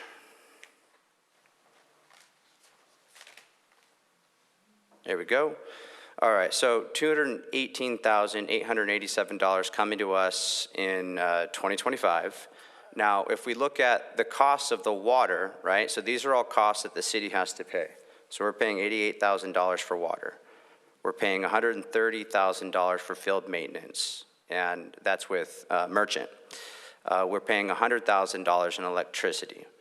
We're paying $231,000 in methane monitoring. And one that you guys had forgotten to factor into all of this data in the pro forma is the separate contract that we have with Merchants to clean the bathrooms for $39,600. That's the restroom. So our total expenses is $588,600 from the data that I can gather. And yet, what it's producing, the sports complex is producing $218,887 to us. And so you see that number in red. So we're in the red. We're eating it. We're hemorrhaging $369,713, just as it is right now. And so we're taking on all of these expenses, and we're getting a fraction of the revenue that's generated. I think what's also missing from that data point is the parking revenue, which is contemplated on the last slide. So I went over the RFP that you guys had put forward when you wanted to be awarded the sports complex, and I know that you had asked for parking to be a part of it, but parking is not part of the deal with you guys at all. It never was, correct? Correct. Okay. So as far as what the sports complex generates with this maintenance licensing agreement that we have with them, that's what they generate to us. Parking is a whole nother thing that's really not in their universe. Technically, it's not part of the agreement. They wanted it to be, but it's not part of the agreement. That's in the RFP. If we go to number 3, capital improvements. So you guys hired somebody to do turf. Can you name the company that you worked with that put the turf in? Yeah. Please? Halo Turf. Able Turf? Halo. Halo Turf, okay. And then could we get the receipts on that, just see what the cost was for that going in? And then I'm not trying to be a stickler here, but I mean, is that something that we normally would have to pull permits on? Because I couldn't find anything on my end, at least. I couldn't find any information. JV, can you help with that question? Artificial turf and permits. I'd have to check with the building official. Off the top, I don't think it would require a building permit for that. Okay, to put the, okay, and I'm just curious. I'm not trying to be a stickler on that. I'm just trying to, reverse engineer and follow things. All right, let's go back down to the next. So landscape maintenance, we got a 2X to 3X. Next slide, please. 2X to 3X. Again, this is merchants. I'm curious if they've had the opportunity to weigh in on this. Have they said that they're going to increase the cost 2 to 3 times? So historically, the sports complex has been maintained as a typical park space. And that is why the fields are currently in the condition that they're in. The city has never invested in a maintenance contract that is specific to sports field maintenance. So understanding the extra costs that will be incurred as a result of maintaining these fields in the future through this next RFP, which we're going to be organizing, we are anticipating costs to double or triple as a result of maintaining the sports fields as sports fields. So why would it cost so much more? I mean, we've been doing this for how many years now? How many decades have the fields been the way that they are and been played on that way? 2 decades. Okay. And so we're going from what we have now, and then I guess what's being proposed, the reason is costing 2 to 3 times more. It's almost like, well, the family's moving on from having a Corolla to now we're going to have a Porsche, and that's why it's going to cost us so more. Maybe we don't need the Porsche of fields. Maybe we could just keep going with the field maintenance contract the way that it is right now. So it's not so much that they're going to put on us a 2X to 3X increase on the field maintenance work that they're doing right now. This is presupposing that we're going to get some type of, high-level luxury, field. So that's why it would cost more. Is that correct? I would not necessarily say that it's going to cost more because we're bringing in a luxury vehicle. What I would say, it's right-sizing the maintenance that should have been contemplated when the sports complex opened, because there is a difference between what we currently have, which is your mow, blow, go contract. They go in, they mow the fields, they blow off the clippings, and off they move. Sports complex maintenance requires different types of mowers. It requires different types of taking the fields down, overseeding them, aerating them. They should be going down once a year for a significant amount of time to overseed and hydroseed them, in addition to laser leveling them. So in order to maintain a sports field so that it is the right type of field, there are increased costs as a result, but the city historically has only maintained it as your typical park space. And I'm saying, hey, maybe that, it's worked for the last couple of decades, and maybe it continues to work, especially when we're sort of in dire times and we're facing these, budget deficits. It's a luxury. I think it sounds really nice to have, but if it's going to cost us 2X to 3X more, maybe we stay the course. Now, when it comes to merchants, a lot of the things that you just mentioned are things that they contractually are supposed to be doing. I read their agreement, and sodding the fields, aerating the fields. I mean, apart from the laser stuff that you mentioned, this is all work that they're already doing. And the agreement that they have with us right now, I think it's about $140,000. Correct. On an annual basis, with a not to exceed of $200,000 per year. And so with their agreement coming up, it's going to be expiring. I believe that they do have one extension that they just went with, and they have the option to do one more that might get them to, I think, maybe 28 or 29. From that point forward, it's not like they could just begin to charge us significantly more. This is a professional service agreement, so it'd go through the Chapter 3.03 professional service procurement process, where we would have to have that rule of three of qualified professional services that would bid on it, and then we would take, I guess, the lowest qualified, bidder in that case. So I just kind of question those numbers, because the bigger that number is, it looks like better savings then, in the end. I just question that multiplier. I don't think it's a 2x to 3x. I think we could probably keep merchants pretty close to where they're at if we decide not to go, with this sort of, luxury, option here. And I presume that it will have to go to competitive bid regardless. We can't just, we can't sole source it there. The $1.1 million, that's what we have left to pay, but we have already put in a little over $700,000. Is that correct? That is correct, yes. So all in, as it says there in the yellow, we're going to be $1,877,675 just on the lighting side of things. I added them together. I took an email from, city manager. So all in, that's what the lighting will be. What's really interesting about that is when you look at the savings on the lighting, what was the number that you guys had said that we would have on savings on lighting? I think it was something like a 60% reduction in cost. Yeah, but in the pro forma, we didn't model any savings in electricity. Okay.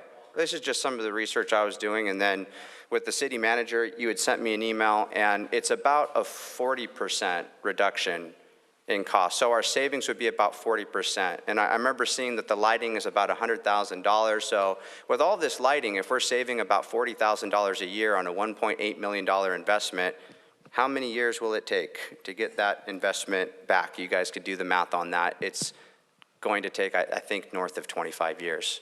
That's just an FYI. Okay, maybe I could just jump in on the lighting. The lighting is at its end of its useful life, and that's why we were starting to replace it, and it makes sense when you do replace it to go with LED. Yeah, I understand. So here's what I got, the numbers right here. So all in on the lighting, we're $1,877,675 in. Our savings are going to be $40,000 a year. So if you divide that by that big $1.8 million number, it's going to take us approximately north of 46 years to get the return on our investment from the savings on that. Going back to, yeah, go ahead. I'm just curious, are you saying you should not replace those lights then? Just keep them the same? I'm saying it's going to take us north of 46 years to get the return on our investment on Well, that, let me at ask that you, rate. yeah. Are the current ones incandescent? Yeah, so you can't even buy an incandescent light anymore here. So a lot of this stuff, switching to LED, that's by state mandate. That's not even, you can't go to Home Depot anymore and get an incandescent light, right? I would imagine the same thing stands true for the lighting standards. So not every capital investment is going to yield a return.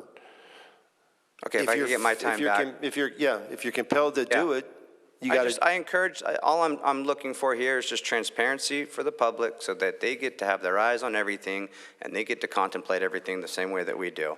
Now, when this was originally presented to me about a week and a half ago, I was told that we're going to have 38 million gallons of water that are roughly, that's what's consumed for this area. And guys can see it says 23 acres of natural grass fields consume an estimated 17 million gallons of water annually. So I guess, how did you guys come up with that 38 million that showed up in this performer that I have in my hands that you guys gave us in the meeting? And then how did it go from 38 million to 17 million? And I guess, how did you come up with the 23 acres of grass? So that 38 million originally came from a conversation that we had with Public Works, and it was an assumption. We pulled the actual water bills for the last year, and the actual number was realized at 17 million. Okay. So I was told when we were asking for what would the actual water bill be, they said it's very complicated because the meter there actually services far more than just the sports complex. It serves a lot, so we don't really have a way to quantify it. So I guess what methodology did they end up using to quantify specifically what goes to the sports complex? There are 9 meters that serve the sports complex. Some of it also serves that exterior landscaping along Golden West. So it's not a perfect science when you're looking at what meter serves what area, but we did ask the water department to pull all of the meters that touch the sports complex, and we pulled out the meters that service the concession stands. Okay, and then what about, let's say, the meters that, there's trees, there's agriculture in the area as well that needs to be watered. So how much of that water would be going towards the trees and the outer perimeter of the park, not just the fields? Because when someone goes on Google Earth, this is very simple, a tool that they could use. It's called the polygram, and they can measure acreage. They could figure out exactly how many acres the grass fields are. And so when I measured it, what I came up with, and I'll say approximately because it's not gonna be like razor sharp, but 15.4 acres of grass. And again, that's quite the disparity between the 23 acres.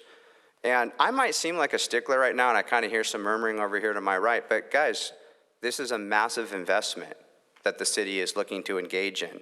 It's the $14.5 million plus the $1.8 million of lighting. So really we're looking at investing $16,377,675. That's a lot of money, all right? So that's why this is one of those things it's kind of generational. This is a 20-year agreement, and so let's take our time and be thoughtful about it. And I would say it would behoove us, I think, to listen to the finance commissioners that came up here and said, guys, pump the brakes, give us a shot to look at it. And so we can move on down to the next slide with my next set of questions. We'll just go into the next highlighted spot. So I think it's slide number 11.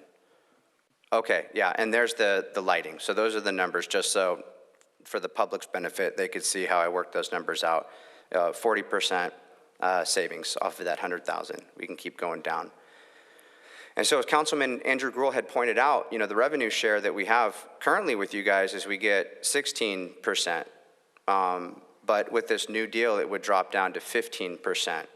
And this is after all of this capital investment that we're going to be making. We can go down to the next slide. Slide number 13. This is where things kind of got a little weird, you know, because I'm looking at this proposed project pro forma, and if you look in the boxed red right there, it says water savings, $80,000, landscape maintenance savings, $385,000. Number one, you know, the water savings is suspect, as we just looked at. We're still going to need to do water for the outer parts of the park in that area, for the trees, for all of the agriculture, but the landscape maintenance savings is extremely suspicious because right now we're paying $140,000 for that. And the field maintenance is just one small part of what Merchants does under that $140,000 contract. There's a list of over 25 different responsibilities that they have in their agreement that includes not just the fields, but all the work that they do. There's 80 different trash cans that they're emptying out on a regular basis, right? Are they not?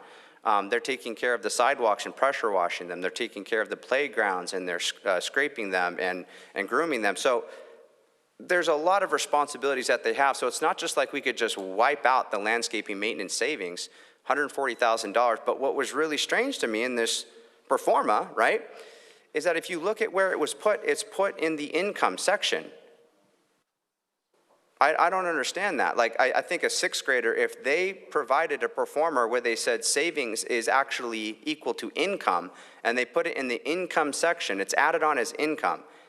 The water savings is $80,000 income. The landscape maintenance is $385,000 income. And then it says annual operating income, $1 million, $1,076,000. I think if somebody turned that in school, in grade school, they would get an F, you know, for that project. So again, I think, man, that we're moving fast. I'm nervous because I think that we should bump this back to the Finance Commission. I'm prayerful that we actually have the support to do something like that. And then again, the parking aspect of it, as I pointed out earlier, was never part of Huntington Beach Sports Complex LLC's RFP. It's never part of the agreement. So it's not really yours to give, in this pro forma. And so when we really start doing the numbers here, the math on it, it doesn't make sense. It doesn't, the way that it is right now. And I'm not saying that we can't get there, but I would like to go back to the Finance Commission and kind of massage these numbers a little bit. And then there's one last thing I noticed on the last slide. So if we go all the way down to the very last slide, it says at the very bottom there in the footer, Huntington Beach Central Park Sports Complex 20-year lease extension summary. I guess this question would be for the city attorney. City attorney, is it a lease that we have with them? And I think you know where I'm going with this, section 612 in our charter. I don't think it's a lease agreement, it's a licensing agreement, is that right? Okay. Can we enter? That's correct. License and or operations agreement management. Would we be able to enter into a lease agreement with Charter 612, or would it have to remain a licensing agreement? We would need to look at, if we were to go to, it's not proposed, but if we were to look at a lease agreement, we would need to analyze Measure C and measure, what was the other measure? L. L, thank you. And so based off of the duration that they have left on their agreement right now, I believe that it expires in what year with how many extensions? 3 more years. We're in year 5 of a 9-year contract, 3 years. Okay, so if you exercise all extensions, where would we be? What year? It would expire in, I believe, 2032. So 2032. So we're looking about 6 years from now. Don't quote me on that. I'm getting Approximately. another Call it conversation. 2035, right? There's not enough time on the agreement. And once these extensions have been exercised, I believe we would have to go to RFP. This would all have to go to RFP. And so I think that we kind of owe it to the public then, in that sense. I mean, tonight, the operator, they're looking to keep 85% of the sports complex revenue. They're asking for a 20-year, they're asking for a lease extension. $18 million of taxpayer, no, it's a $16 million, roughly $16 million of taxpayer money for the construction of the parkland. And, I think that we owe it, to the taxpayer to at least go out to a competitive bid or have the Finance Commission take a look at this just to see, like, are there other options out there? And so I know that we might have some others speaking tonight, but I'll get a motion just out there on the floor. I would move, this would be my motion, to refer the proposed improvements to Huntington Beach Sports Complex to the Finance Commission for review and direct staff to assist and provide the Finance Commission sub-task committee with the data they need to provide a written recommendation to the City Council. So that would be my motion. I know we got some other speakers that want to come next. If we have someone that can second that, and that would be what I'd like to have. Second, I don't see why we wouldn't want Finance Commission to look at this, because theirs is a very complicated deal, $16 million for an investment with no direct return on that investment. The 15% that we're getting, formerly 16%, is part of the licensing deal. That has nothing to do with the capital that's being put in that we're getting a return on. Finance Commission taking extra time to look at this would be the prudent thing to do. I agree. And just to remind the council, we're just in the study session Yeah, this is just a study session, guys. But can we make a motion to send it back to Finance Commission? Is that okay what I just did? Okay, yeah. City Attorney? Yes. Yes. Thank you. All right, guys. Appreciate you guys coming. Obviously, you guys have been working on this for multiple years. I think it's going on year 3. A lot was said there, so just want to kind of go through and educate the community, what's going on. Appreciate you guys working hard to come up with this proposal. As mentioned before, this is one of our big assets that we own that we really want to get right. There's no reason why our sports complex shouldn't be the best in California, the country, with the weather, the climate. It was built, obviously you guys kind of like a single use. The merchant's contract, correct me if I'm wrong though, the merchant's contract was for like a park, Ashley? Right? Like it's not like a sports complex contract with all the grass that needs to be replaced. I think Irvine, Matt, you can correct me if I'm wrong, where they spend over $1 million on their maintenance contract for their fields? 6.7 million. 6.7 million. Sorry, I was way off on that. We're spending how much? 100 and 135. 135, annually. and if anyone knows, because we spent a lot of time working on this, like those fields are in disrepair because we're not spending enough money to maintain grass. Like when you have events there, you beat it up, you chew it up, it has to cure, it has to rest. So Matt, did you guys try to do Friday night lights one time before, right? But the challenge is now the fields are damaged and you can't use them the next day, right? So you have to let them cure for, and go ahead, you can talk on the mic, cure for a while, right? Yeah, correct. It's just a maintenance issue, right? If you're going to play football on a Friday night, you can't play, then we got to make the decision to not have a tournament that weekend because of the turnover time to be able to set up for whether it's softball or baseball or something. We got to put up fences and so it's a little bit of a logistical nightmare along with the play of the grass, right? Whether turf kind of solves that issue. Right? And as touched on before, the last year dealing with the fast pitch contingent and those girls are now understanding that all the big softball, fast pitch colleges like Oklahoma, they've all gone in turf. So that is the present, that is the future. Now the girls have come out here last year, they're all about it, they want it, they see it. It's a level playing surface. It reduces liability from bad hops, all those things. And to clarify, turfing is just the playing surface, it's not the outer area. So there's some, maybe addressing some environmental concerns there. There's still natural runoff in the grass areas and the turf technology changes. But what's more important is it actually increases the utility of the sports complex, right? It's not just softball and baseball, but now you guys open up to lacrosse, to soccer. The fastest growing sport in the country that surpassed pickleball is girls flag football, right? Can you guys talk about your conversations with Liner and those flag football teams that want to come in here and use these facilities? Can you touch on that? Yeah, I think unfortunately they can't do it now just because of we're not able to offer that process, but that's what they play on now. And as you mentioned, Casey, it's the fastest growing sport in America. So, and Huntington is a hub for it. So just the surrounding high schools in Huntington too. So it's we get approached every day to hoping this could come through so we can bring in. And then we have tournaments here, and they come and they use our fields and they chew them up, and then they go down to Irvine or Lake Forest for the finals, right? And they have their big facilities. Like, why don't we have that in Huntington Beach? Why they should be staying here? They should be staying in our hotels. You guys have talked about doing a Cooperstown West on the West Coast. Like, why can't it be Huntington Beach? So that's why Councilmember Gould touched on it. Like, I love the vision, and you talk about the utility of the indoor training facility now with batting cages and mommy and me and yoga classes and weightlifting and all in one facility that you can move around and move the pieces around and be super flexible. What I learned from you guys is the new academy program, right, where kids are actually taking a gap year. So they graduate 8th grade, they don't go to high school the next year, they take a year off, a gap year, and they get trained by private coaches. We had a gentleman come up earlier, a resident, he's a private coach. They get stronger, they get bigger, but they need schooling. So we've talked about having their schooling in the library next door. So getting their private tutoring in the library, coming across the sports complex, using the new training facility that's like multi-purpose, putting in new cameras like biometrics, tracking their data, and maybe there's some revenue streams there, right? Like you have new cameras tracking their speed, their bat speed, speed down the bases, whatever, right? So there's other opportunities there. I really think you guys were, from what I've seen and talked to you, I think you're really selling it short on the revenue. What was conveniently left out in that previous presentation is the demand you guys are now bringing. It's not, I had to write this down, it's not $16 million in taxpayer money.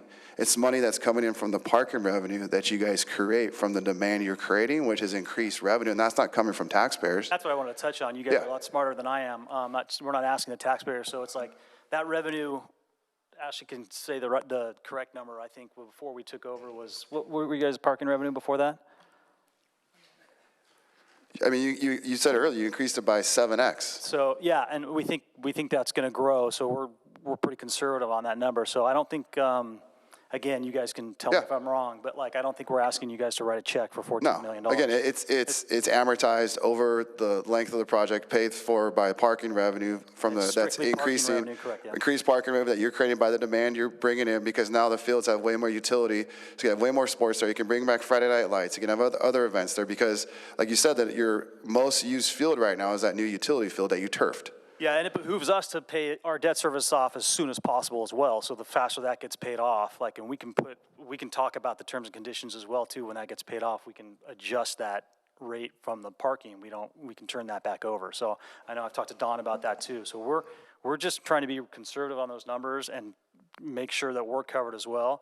It's a large investment for both sides. Sure. And so it's not like, I think both sides need to make sure that they're protected a little bit. And at the same time, we have an opportunity to build to your point, one of the best sports complexes around. So Yeah, and there's no reason why it shouldn't be. And there's a huge need for it. yeah, I mean, and the water like savings, obviously, like we don't need the exact number, but it's obvious that we're going to save water because we're going to have turf on the fields. Also, the landscape infrastructure you guys have mentioned that needs to be replaced and needs to be maintained. That's no longer an expense to the city, right? Because now you have like turf on the playing surfaces.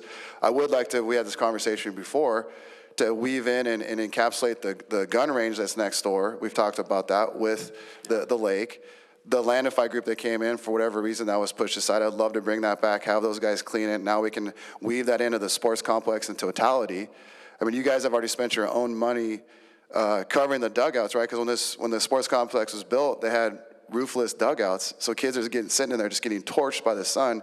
Did you guys not come in and invest your own money to put roofs on those dugouts? We did. Okay, so you guys are local, you invest money, you're in this industry, you know it inside and out. The whole idea is a great, a concept. I'm pretty confident after the study session we can massage these numbers. Maybe there's a hybrid where the city has one-time funds that we could invest now instead of you having to get your lion's share from your investor paying 10%. Maybe the city can give you a chunk of that change, right? Maybe we can weave in more rev share. Actually, I believe that they're the highest rev share of any operator we have in the city. Is that correct, percentage-wise? That I can't confirm. I'm pretty sure, right, Travis? That I know of right now, yeah. Okay, so they're already currently paying the highest rev share of any operator we have. There's opportunity, I believe, to massage these numbers as we're getting through it, and I'll give Butch credit. He's like, what if we chip in more money for you guys so you guys can save some on your outside financing costs, or we can restructure some of the parking revenue payments. Again, this is a study session. I'm hopeful that everyone sees this opportunity of what it is. It can be amazing. It should be amazing. You guys have spent a lot of time really working, being patient, listening to stakeholders. There's been a lot of back and forth, a lot of hand-wringing. But again, just the utility that you can bring to and the additional bodies and cars filling those parking lots and those parking spaces multiple times a night. I mean, all the softball leagues you guys have every week, right? And that's the need that you guys brought in with the concession stands, turning those into restaurants. That was a need from your active, softball teams that were looking to stay on site. And the idea now you have, fractured contracts with merchant and other vendors. We could do a global agreement, bring it all under one roof, because I know that's an issue where you're getting complaints about the grass, but that's not under your contract, that's under merchants, right? And you can only do so much because that's what under their purview, but we're not paying them enough to have a sports complex maintenance agreement. So to bring in one global agreement, have it under one roof, and weave this all together with the library potentially, with the academy program, I think makes a lot of sense. So I'm just hopeful after this step, we go back, work some numbers, have some more meetings, and fine tune the details. So I think it's great. Thank you. Quick question to Ashley, because could you answer that about the parking? So the parking, it went up 7x, but is that possibly because we 10x the fee? Wasn't it $1 in the beginning? So the parking was $1 at the time. And what is it now? Right now, it's $2 during the week, and then $10 for any events or tournaments. Okay, so events and tournaments is 10x. So that might explain that a little bit. And then as far as the turf thing goes, I hope the council remembers that we just heard from Planning Commissioner Brett Bush, who literally ran the league for Matt Liner, and he expressed his disdain for the turf, how it's not a good idea. And FNL, we play on grass, and so does Matt Liner over Edison. It's not an issue. FNL, we play on grass at Marina High School. It's not an issue. And then as far as the placer thing goes, I looked it up because I thought, man, that company's not doing well if they're just basing it off of an area code. Of course they don't do that. Placer determines location and inferred residencies from devices' actual GPS Wi-Fi signals and dwell time patterns, like where you regularly spend nights, not from phone numbers or area codes. So we could dispel that one as well. So we have a motion, and it was seconded on the floor. I'd like to take a vote. Well, Chad, I want to say one thing, because we're throwing numbers out there. I think it's important, and this doesn't come from a place of subjectivity. I just want to be clear. We're asking to put $14 million of revenue that will, I agree, right? It increases revenue that otherwise wouldn't be there.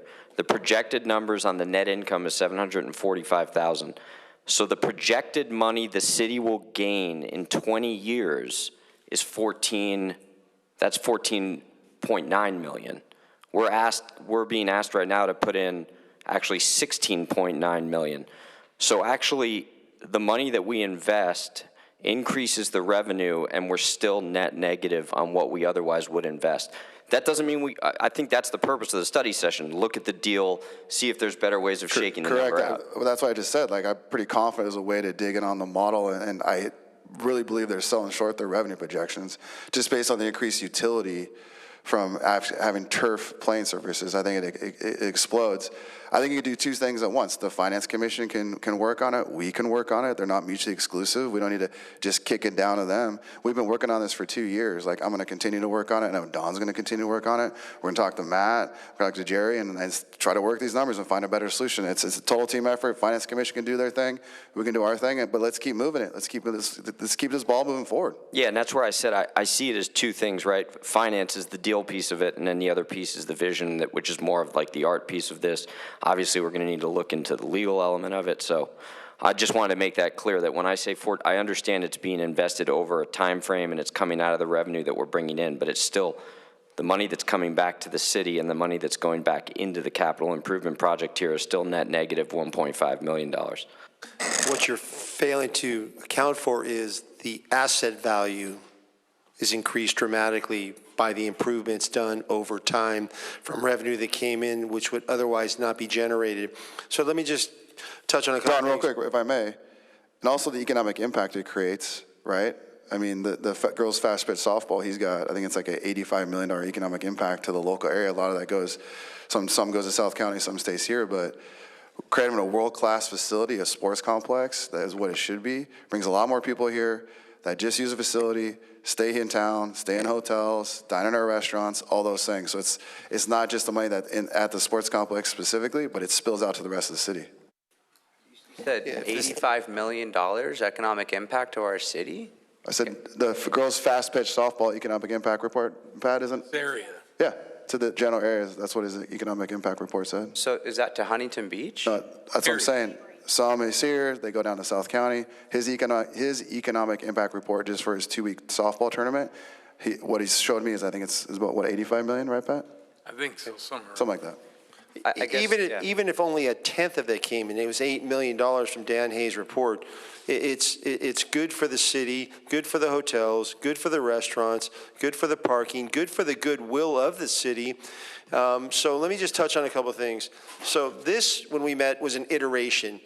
We gave you a lot of feedback, and you came back with a secondary version. Nobody said this is the final version. This is a study session. We're all learning.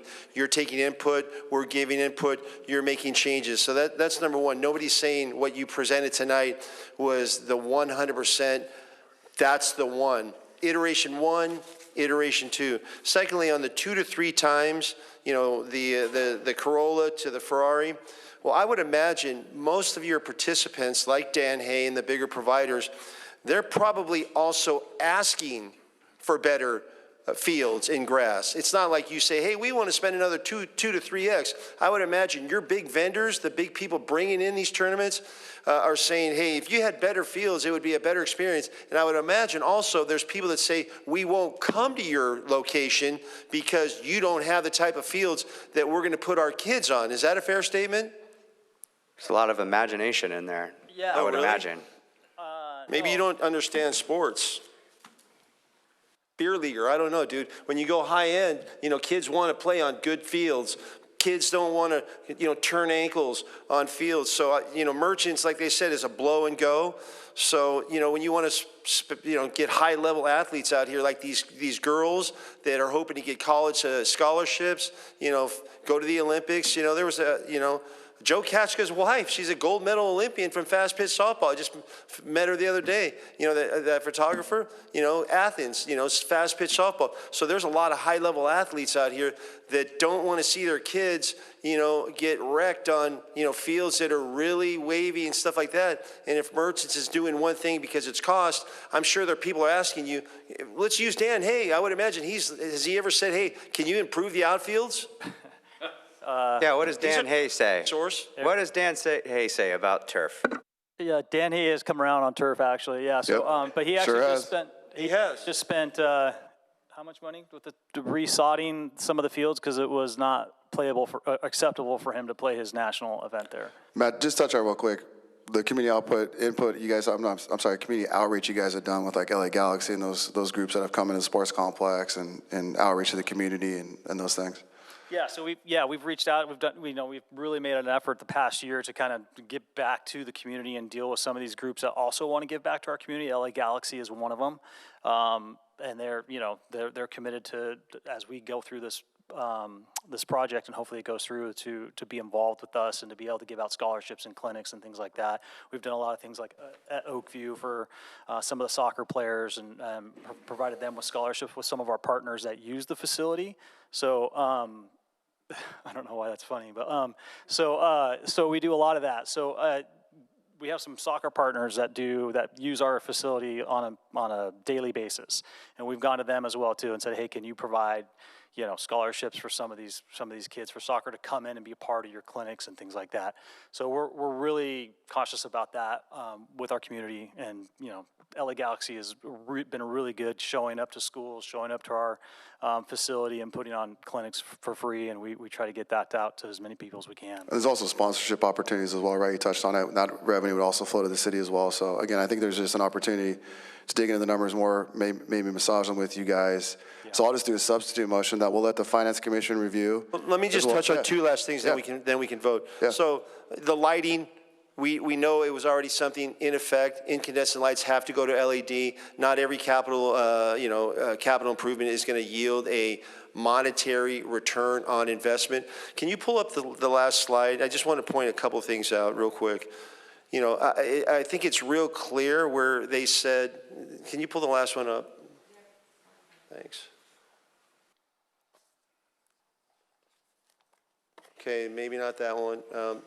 The one that had the yellow on it, the one that said, savings. Yeah, oh, that was Chad's slide? Oh, yeah. I just want to point something out that, it's fairly obvious, maybe poor use of a word. But yeah, that one, right? Nope, down, you're right there. Okay, so proposed project pro forma asterisk, parentheses, city income. Okay, they use the word pro forma. This is not a true pro forma. This is showing some revenue. Obviously, what is it? My eyes are bad here. They're saying water savings. Yeah, methane monitoring. That's not a revenue piece. Methane monitoring. They're all lumped into one thing, basically showing what the potential for the city to earn is. So it's a jumbled slide. I don't think he's presenting it as like an offering memorandum, which is a dialed-in pro forma. So, Jerry, no offense, it's a mumble slide, but I don't think you're trying to pull the wool, or you're so uneducated that you thought this was a true performance. You're stating some revenue drivers, some cost savings, some expenses. It's all in one box, and in the end, you say, hey, blah, blah, blah, $745,000 based on a little money in, little money saving, a little bit of annualized income, $745,000. It kind of waters down to that. I think that's the spirit of the slide. So, if I was your teacher, I'd say, Jerry, poor choice of words, but I'm going to still give you an A for effort, not an F. You didn't flunk. And so that's it. So, the annualized savings, the lighting, the 2 to 3 times Corolla to the Ferrari, I don't think it's fair. It's kind of chastising you guys for saying, oh, yeah, you're just going to roll out the Ferrari. I think your constituents have probably asked for it, including Dan Hay. And, I've spoken to you a number of times. People that coach over at Huntington, my friend Sam August said he knows a lot of high-level teams that will not play on those types of fields. So I know it's a factual statement from people who are in the industry, who are in the sports. So that's why I can make that statement with confidence. All right, so I want to make a substitute motion to allow the Finance Commission to do their thing, and then the City Council still can do our thing and work with you guys and keep fine-tuning this thing. Okay, so can we keep my motion the way it is alongside, the City Council doing their? Well, that's what I said. I substitute. Pat seconded it, so the Finance Commission can review, and then we'll keep working and reviewing. But can I put a caveat on? I'm fine with Chad's substitute motion. I'd like to put a time frame on this. Yeah. So I don't want to have them go, well, we need 2 months, 3 months. Let's put it you want to get to work on it? Let's let them get to work on it. These guys deserve to know, what direction they're headed. They've got investors lined up, 30 days. On the IFCOM. So let's Yeah. Yeah, 30 days. Yeah, 30 days. You come back, and that's it. That's it. That's more than enough So time. the substitute motion I make Just is to that be let clear, the finance. Finance Commission only meets once every 30 days. Well, these guys on are it. constantly on the Yeah, clock. We're in a These hurry guys- here Yeah, with those all three these are on millions it. of dollars. So the Finance Commission comes back in 30 days, and we'll keep working at the same time. That's my substitute motion. Pat Burton seconded it. Madam Clerk, please call the roll. Okay, I'll make a substitute to that, and I'll clarify things more so that we actually get the subcommittee with the Finance Commission working on. That way they can meet more than just the regular 30-day meeting. And so the substitute to that would be, I would move to refer the proposed improvements to Huntington Beach Sports Complex to the Finance Commission, and I'll add the subtask committee, the Finance Commission subtask committee that's dedicated towards the sports complex. And that staff will assist them and provide them the data that they need to provide a written recommendation to the city council.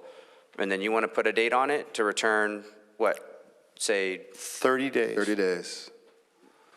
So is that with the meeting after next meeting? We have a meeting on the 21st, and then we have a meeting on the 4th. So today's the 7th, so 2 meetings from now would be August 4th. First August Tuesday. 4th happening for sure?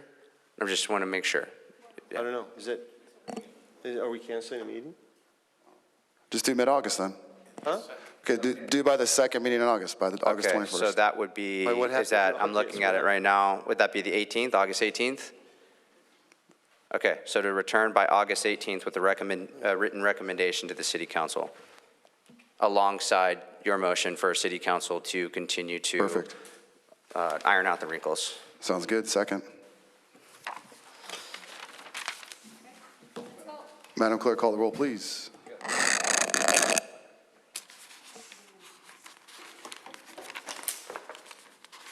Councilman Gruhl. Yes. Councilman Kennedy. Yes. Mayor Pro Tem Twining. Yes. Mayor McKeon. Yes. Councilman Burns. Aye. Councilwoman Vandermark. Yes. Councilman Williams. Yes. Thanks, guys, for coming. Thanks for having us. Yeah. Talk soon.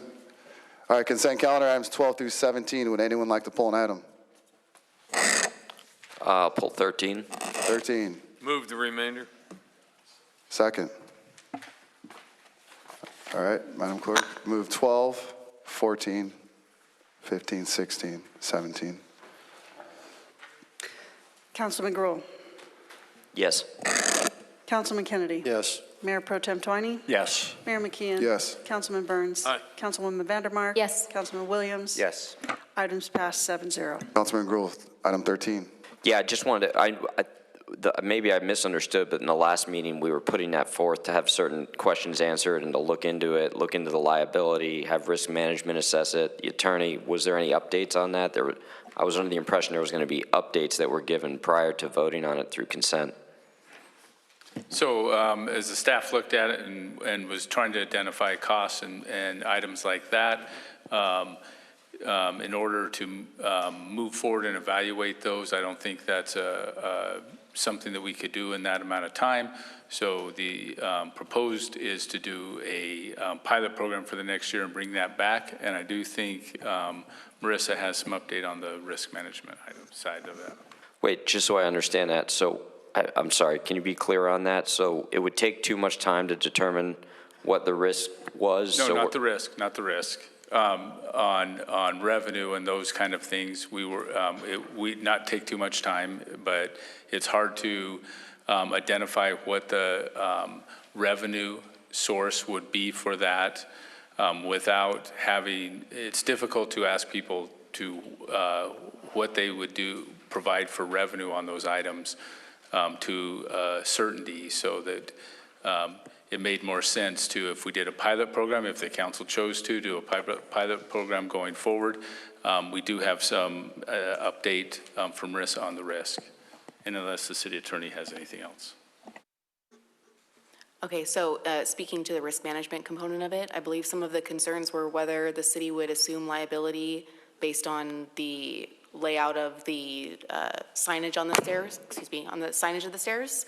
So typically, and Mike confirm if I'm misspeaking, but Typically, if you have an agreement for someone else to come in and take responsibility for putting up the signage, then you'd be transferring the risk to the contractor by way of indemnification and insurance requirements. And then kind of looking at some requirements that we could set out through our discussions if we were to allow the signage on the staircase, we'd be looking at ways to limit any sort of open conditions that would cause liability. So for example, you wouldn't want to have something slippery on the steps themselves. Any of those ways that you could mitigate the liability and mitigate the risk to the public. So making sure it's only affixed to the front of the staircase, not something that someone would be stepping on or tripping over. Those are things that we'd identify through the course of the pilot program. And if I could just kind of speak maybe to that a little bit, I know that when people, sometimes litigious people, when they sue, they go for the deepest pockets. And, correct me if I'm wrong, City Attorney, but we have had on city assets where something is licensed out and there's indemnification clauses in there, somebody got hurt on that property, and nevertheless, even though there's an indemnification clause that was on there, we, the city, got sued. Yeah, I mean, they can always sue the city, but we will transfer the lawsuit onto the contracting party. Yeah, but in one of these cases, there was a settlement that the city was involved in. We went all the way through. Yeah. I'm not aware of that case, but again, all of our contracts have an indemnification and insurance requirement, and as does this. We could beef that up, and we will beef that up to make sure that in the event someone trips and falls and it's because of the advertising, that the company would be responsible. That's not to say that the city won't get sued, but again, we'll transfer the lawsuit to the company at that point. My concern here is just somebody saying, look, this is the public, walkway. I'm trying to use the steps. They had that advertisement on the stairs and it messed up my depth perception, fell forward and knocked out my teeth, and it's the city's fault. And I want to Well, when you're walking forward, you'll never see it. You can only see it when you're going up. Walking up the stairs, they face plant forward. You can't see anything unless you're standing back from the stairs. The visual is when you're way back and looking that far. Yeah, you can't make out what the whole thing is. You just vote against it, Chad. It's okay. It's not going to hurt my feelings. This is a pilot program, and what we asked the city manager to do was see if it was, my point was make sure that the Coastal Commission doesn't have to approve this. We know we know that they don't. And I'm not trying to throw water on it. It's okay. I'm just concerned about the liability aspect of it. Yeah. Yeah. I love you, I don't Butch. care. But we're good with the coastal, right? Yeah. And I'll ask you, it's your turn. But this is really also because people are asking questions, right? So I think it's good that we get granular on this. They ask you, they never asked me. It was my proposal, but that's all right. Go ahead. You're famous, we're not going on the top of the steps. No, it's just going to go on the riser. It's just going to go on the riser, not on the stair where your feet will be. But we don't have projections on it. That's what was taking a while. You were saying we couldn't figure out the revenue projections because we don't know what we have to try to sell it first. People are willing to pay. Got it. Understood. So we don't know. We're guessing it's going to be somewhere between $5,000 and $7,000 per advertisement. And there's been a company that's come to us that wants to do it, but there hasn't been a price discussed yet with the advertising agency. All right, good. Well, yeah, I'd like to move that. Second. Councilman Gruhl. No. Councilman Kennedy. Yes. Hold on a second.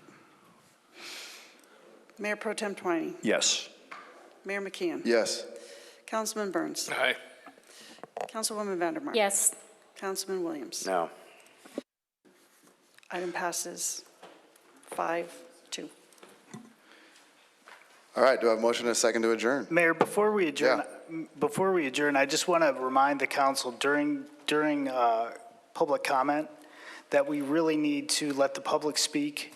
Let's not get engaged in back and forth debate with the public. It's really their opportunity. You can ask them for blue cards or whatever, but let's avoid engaging with the public during public comment. All right. The next regularly scheduled meeting of the Huntington Beach City Council Public Finance and Authority is Tuesday, July 21st, 2026 in the Civic Center Council Chambers, 2000 Main Street, Huntington Beach, California. Good night, everyone.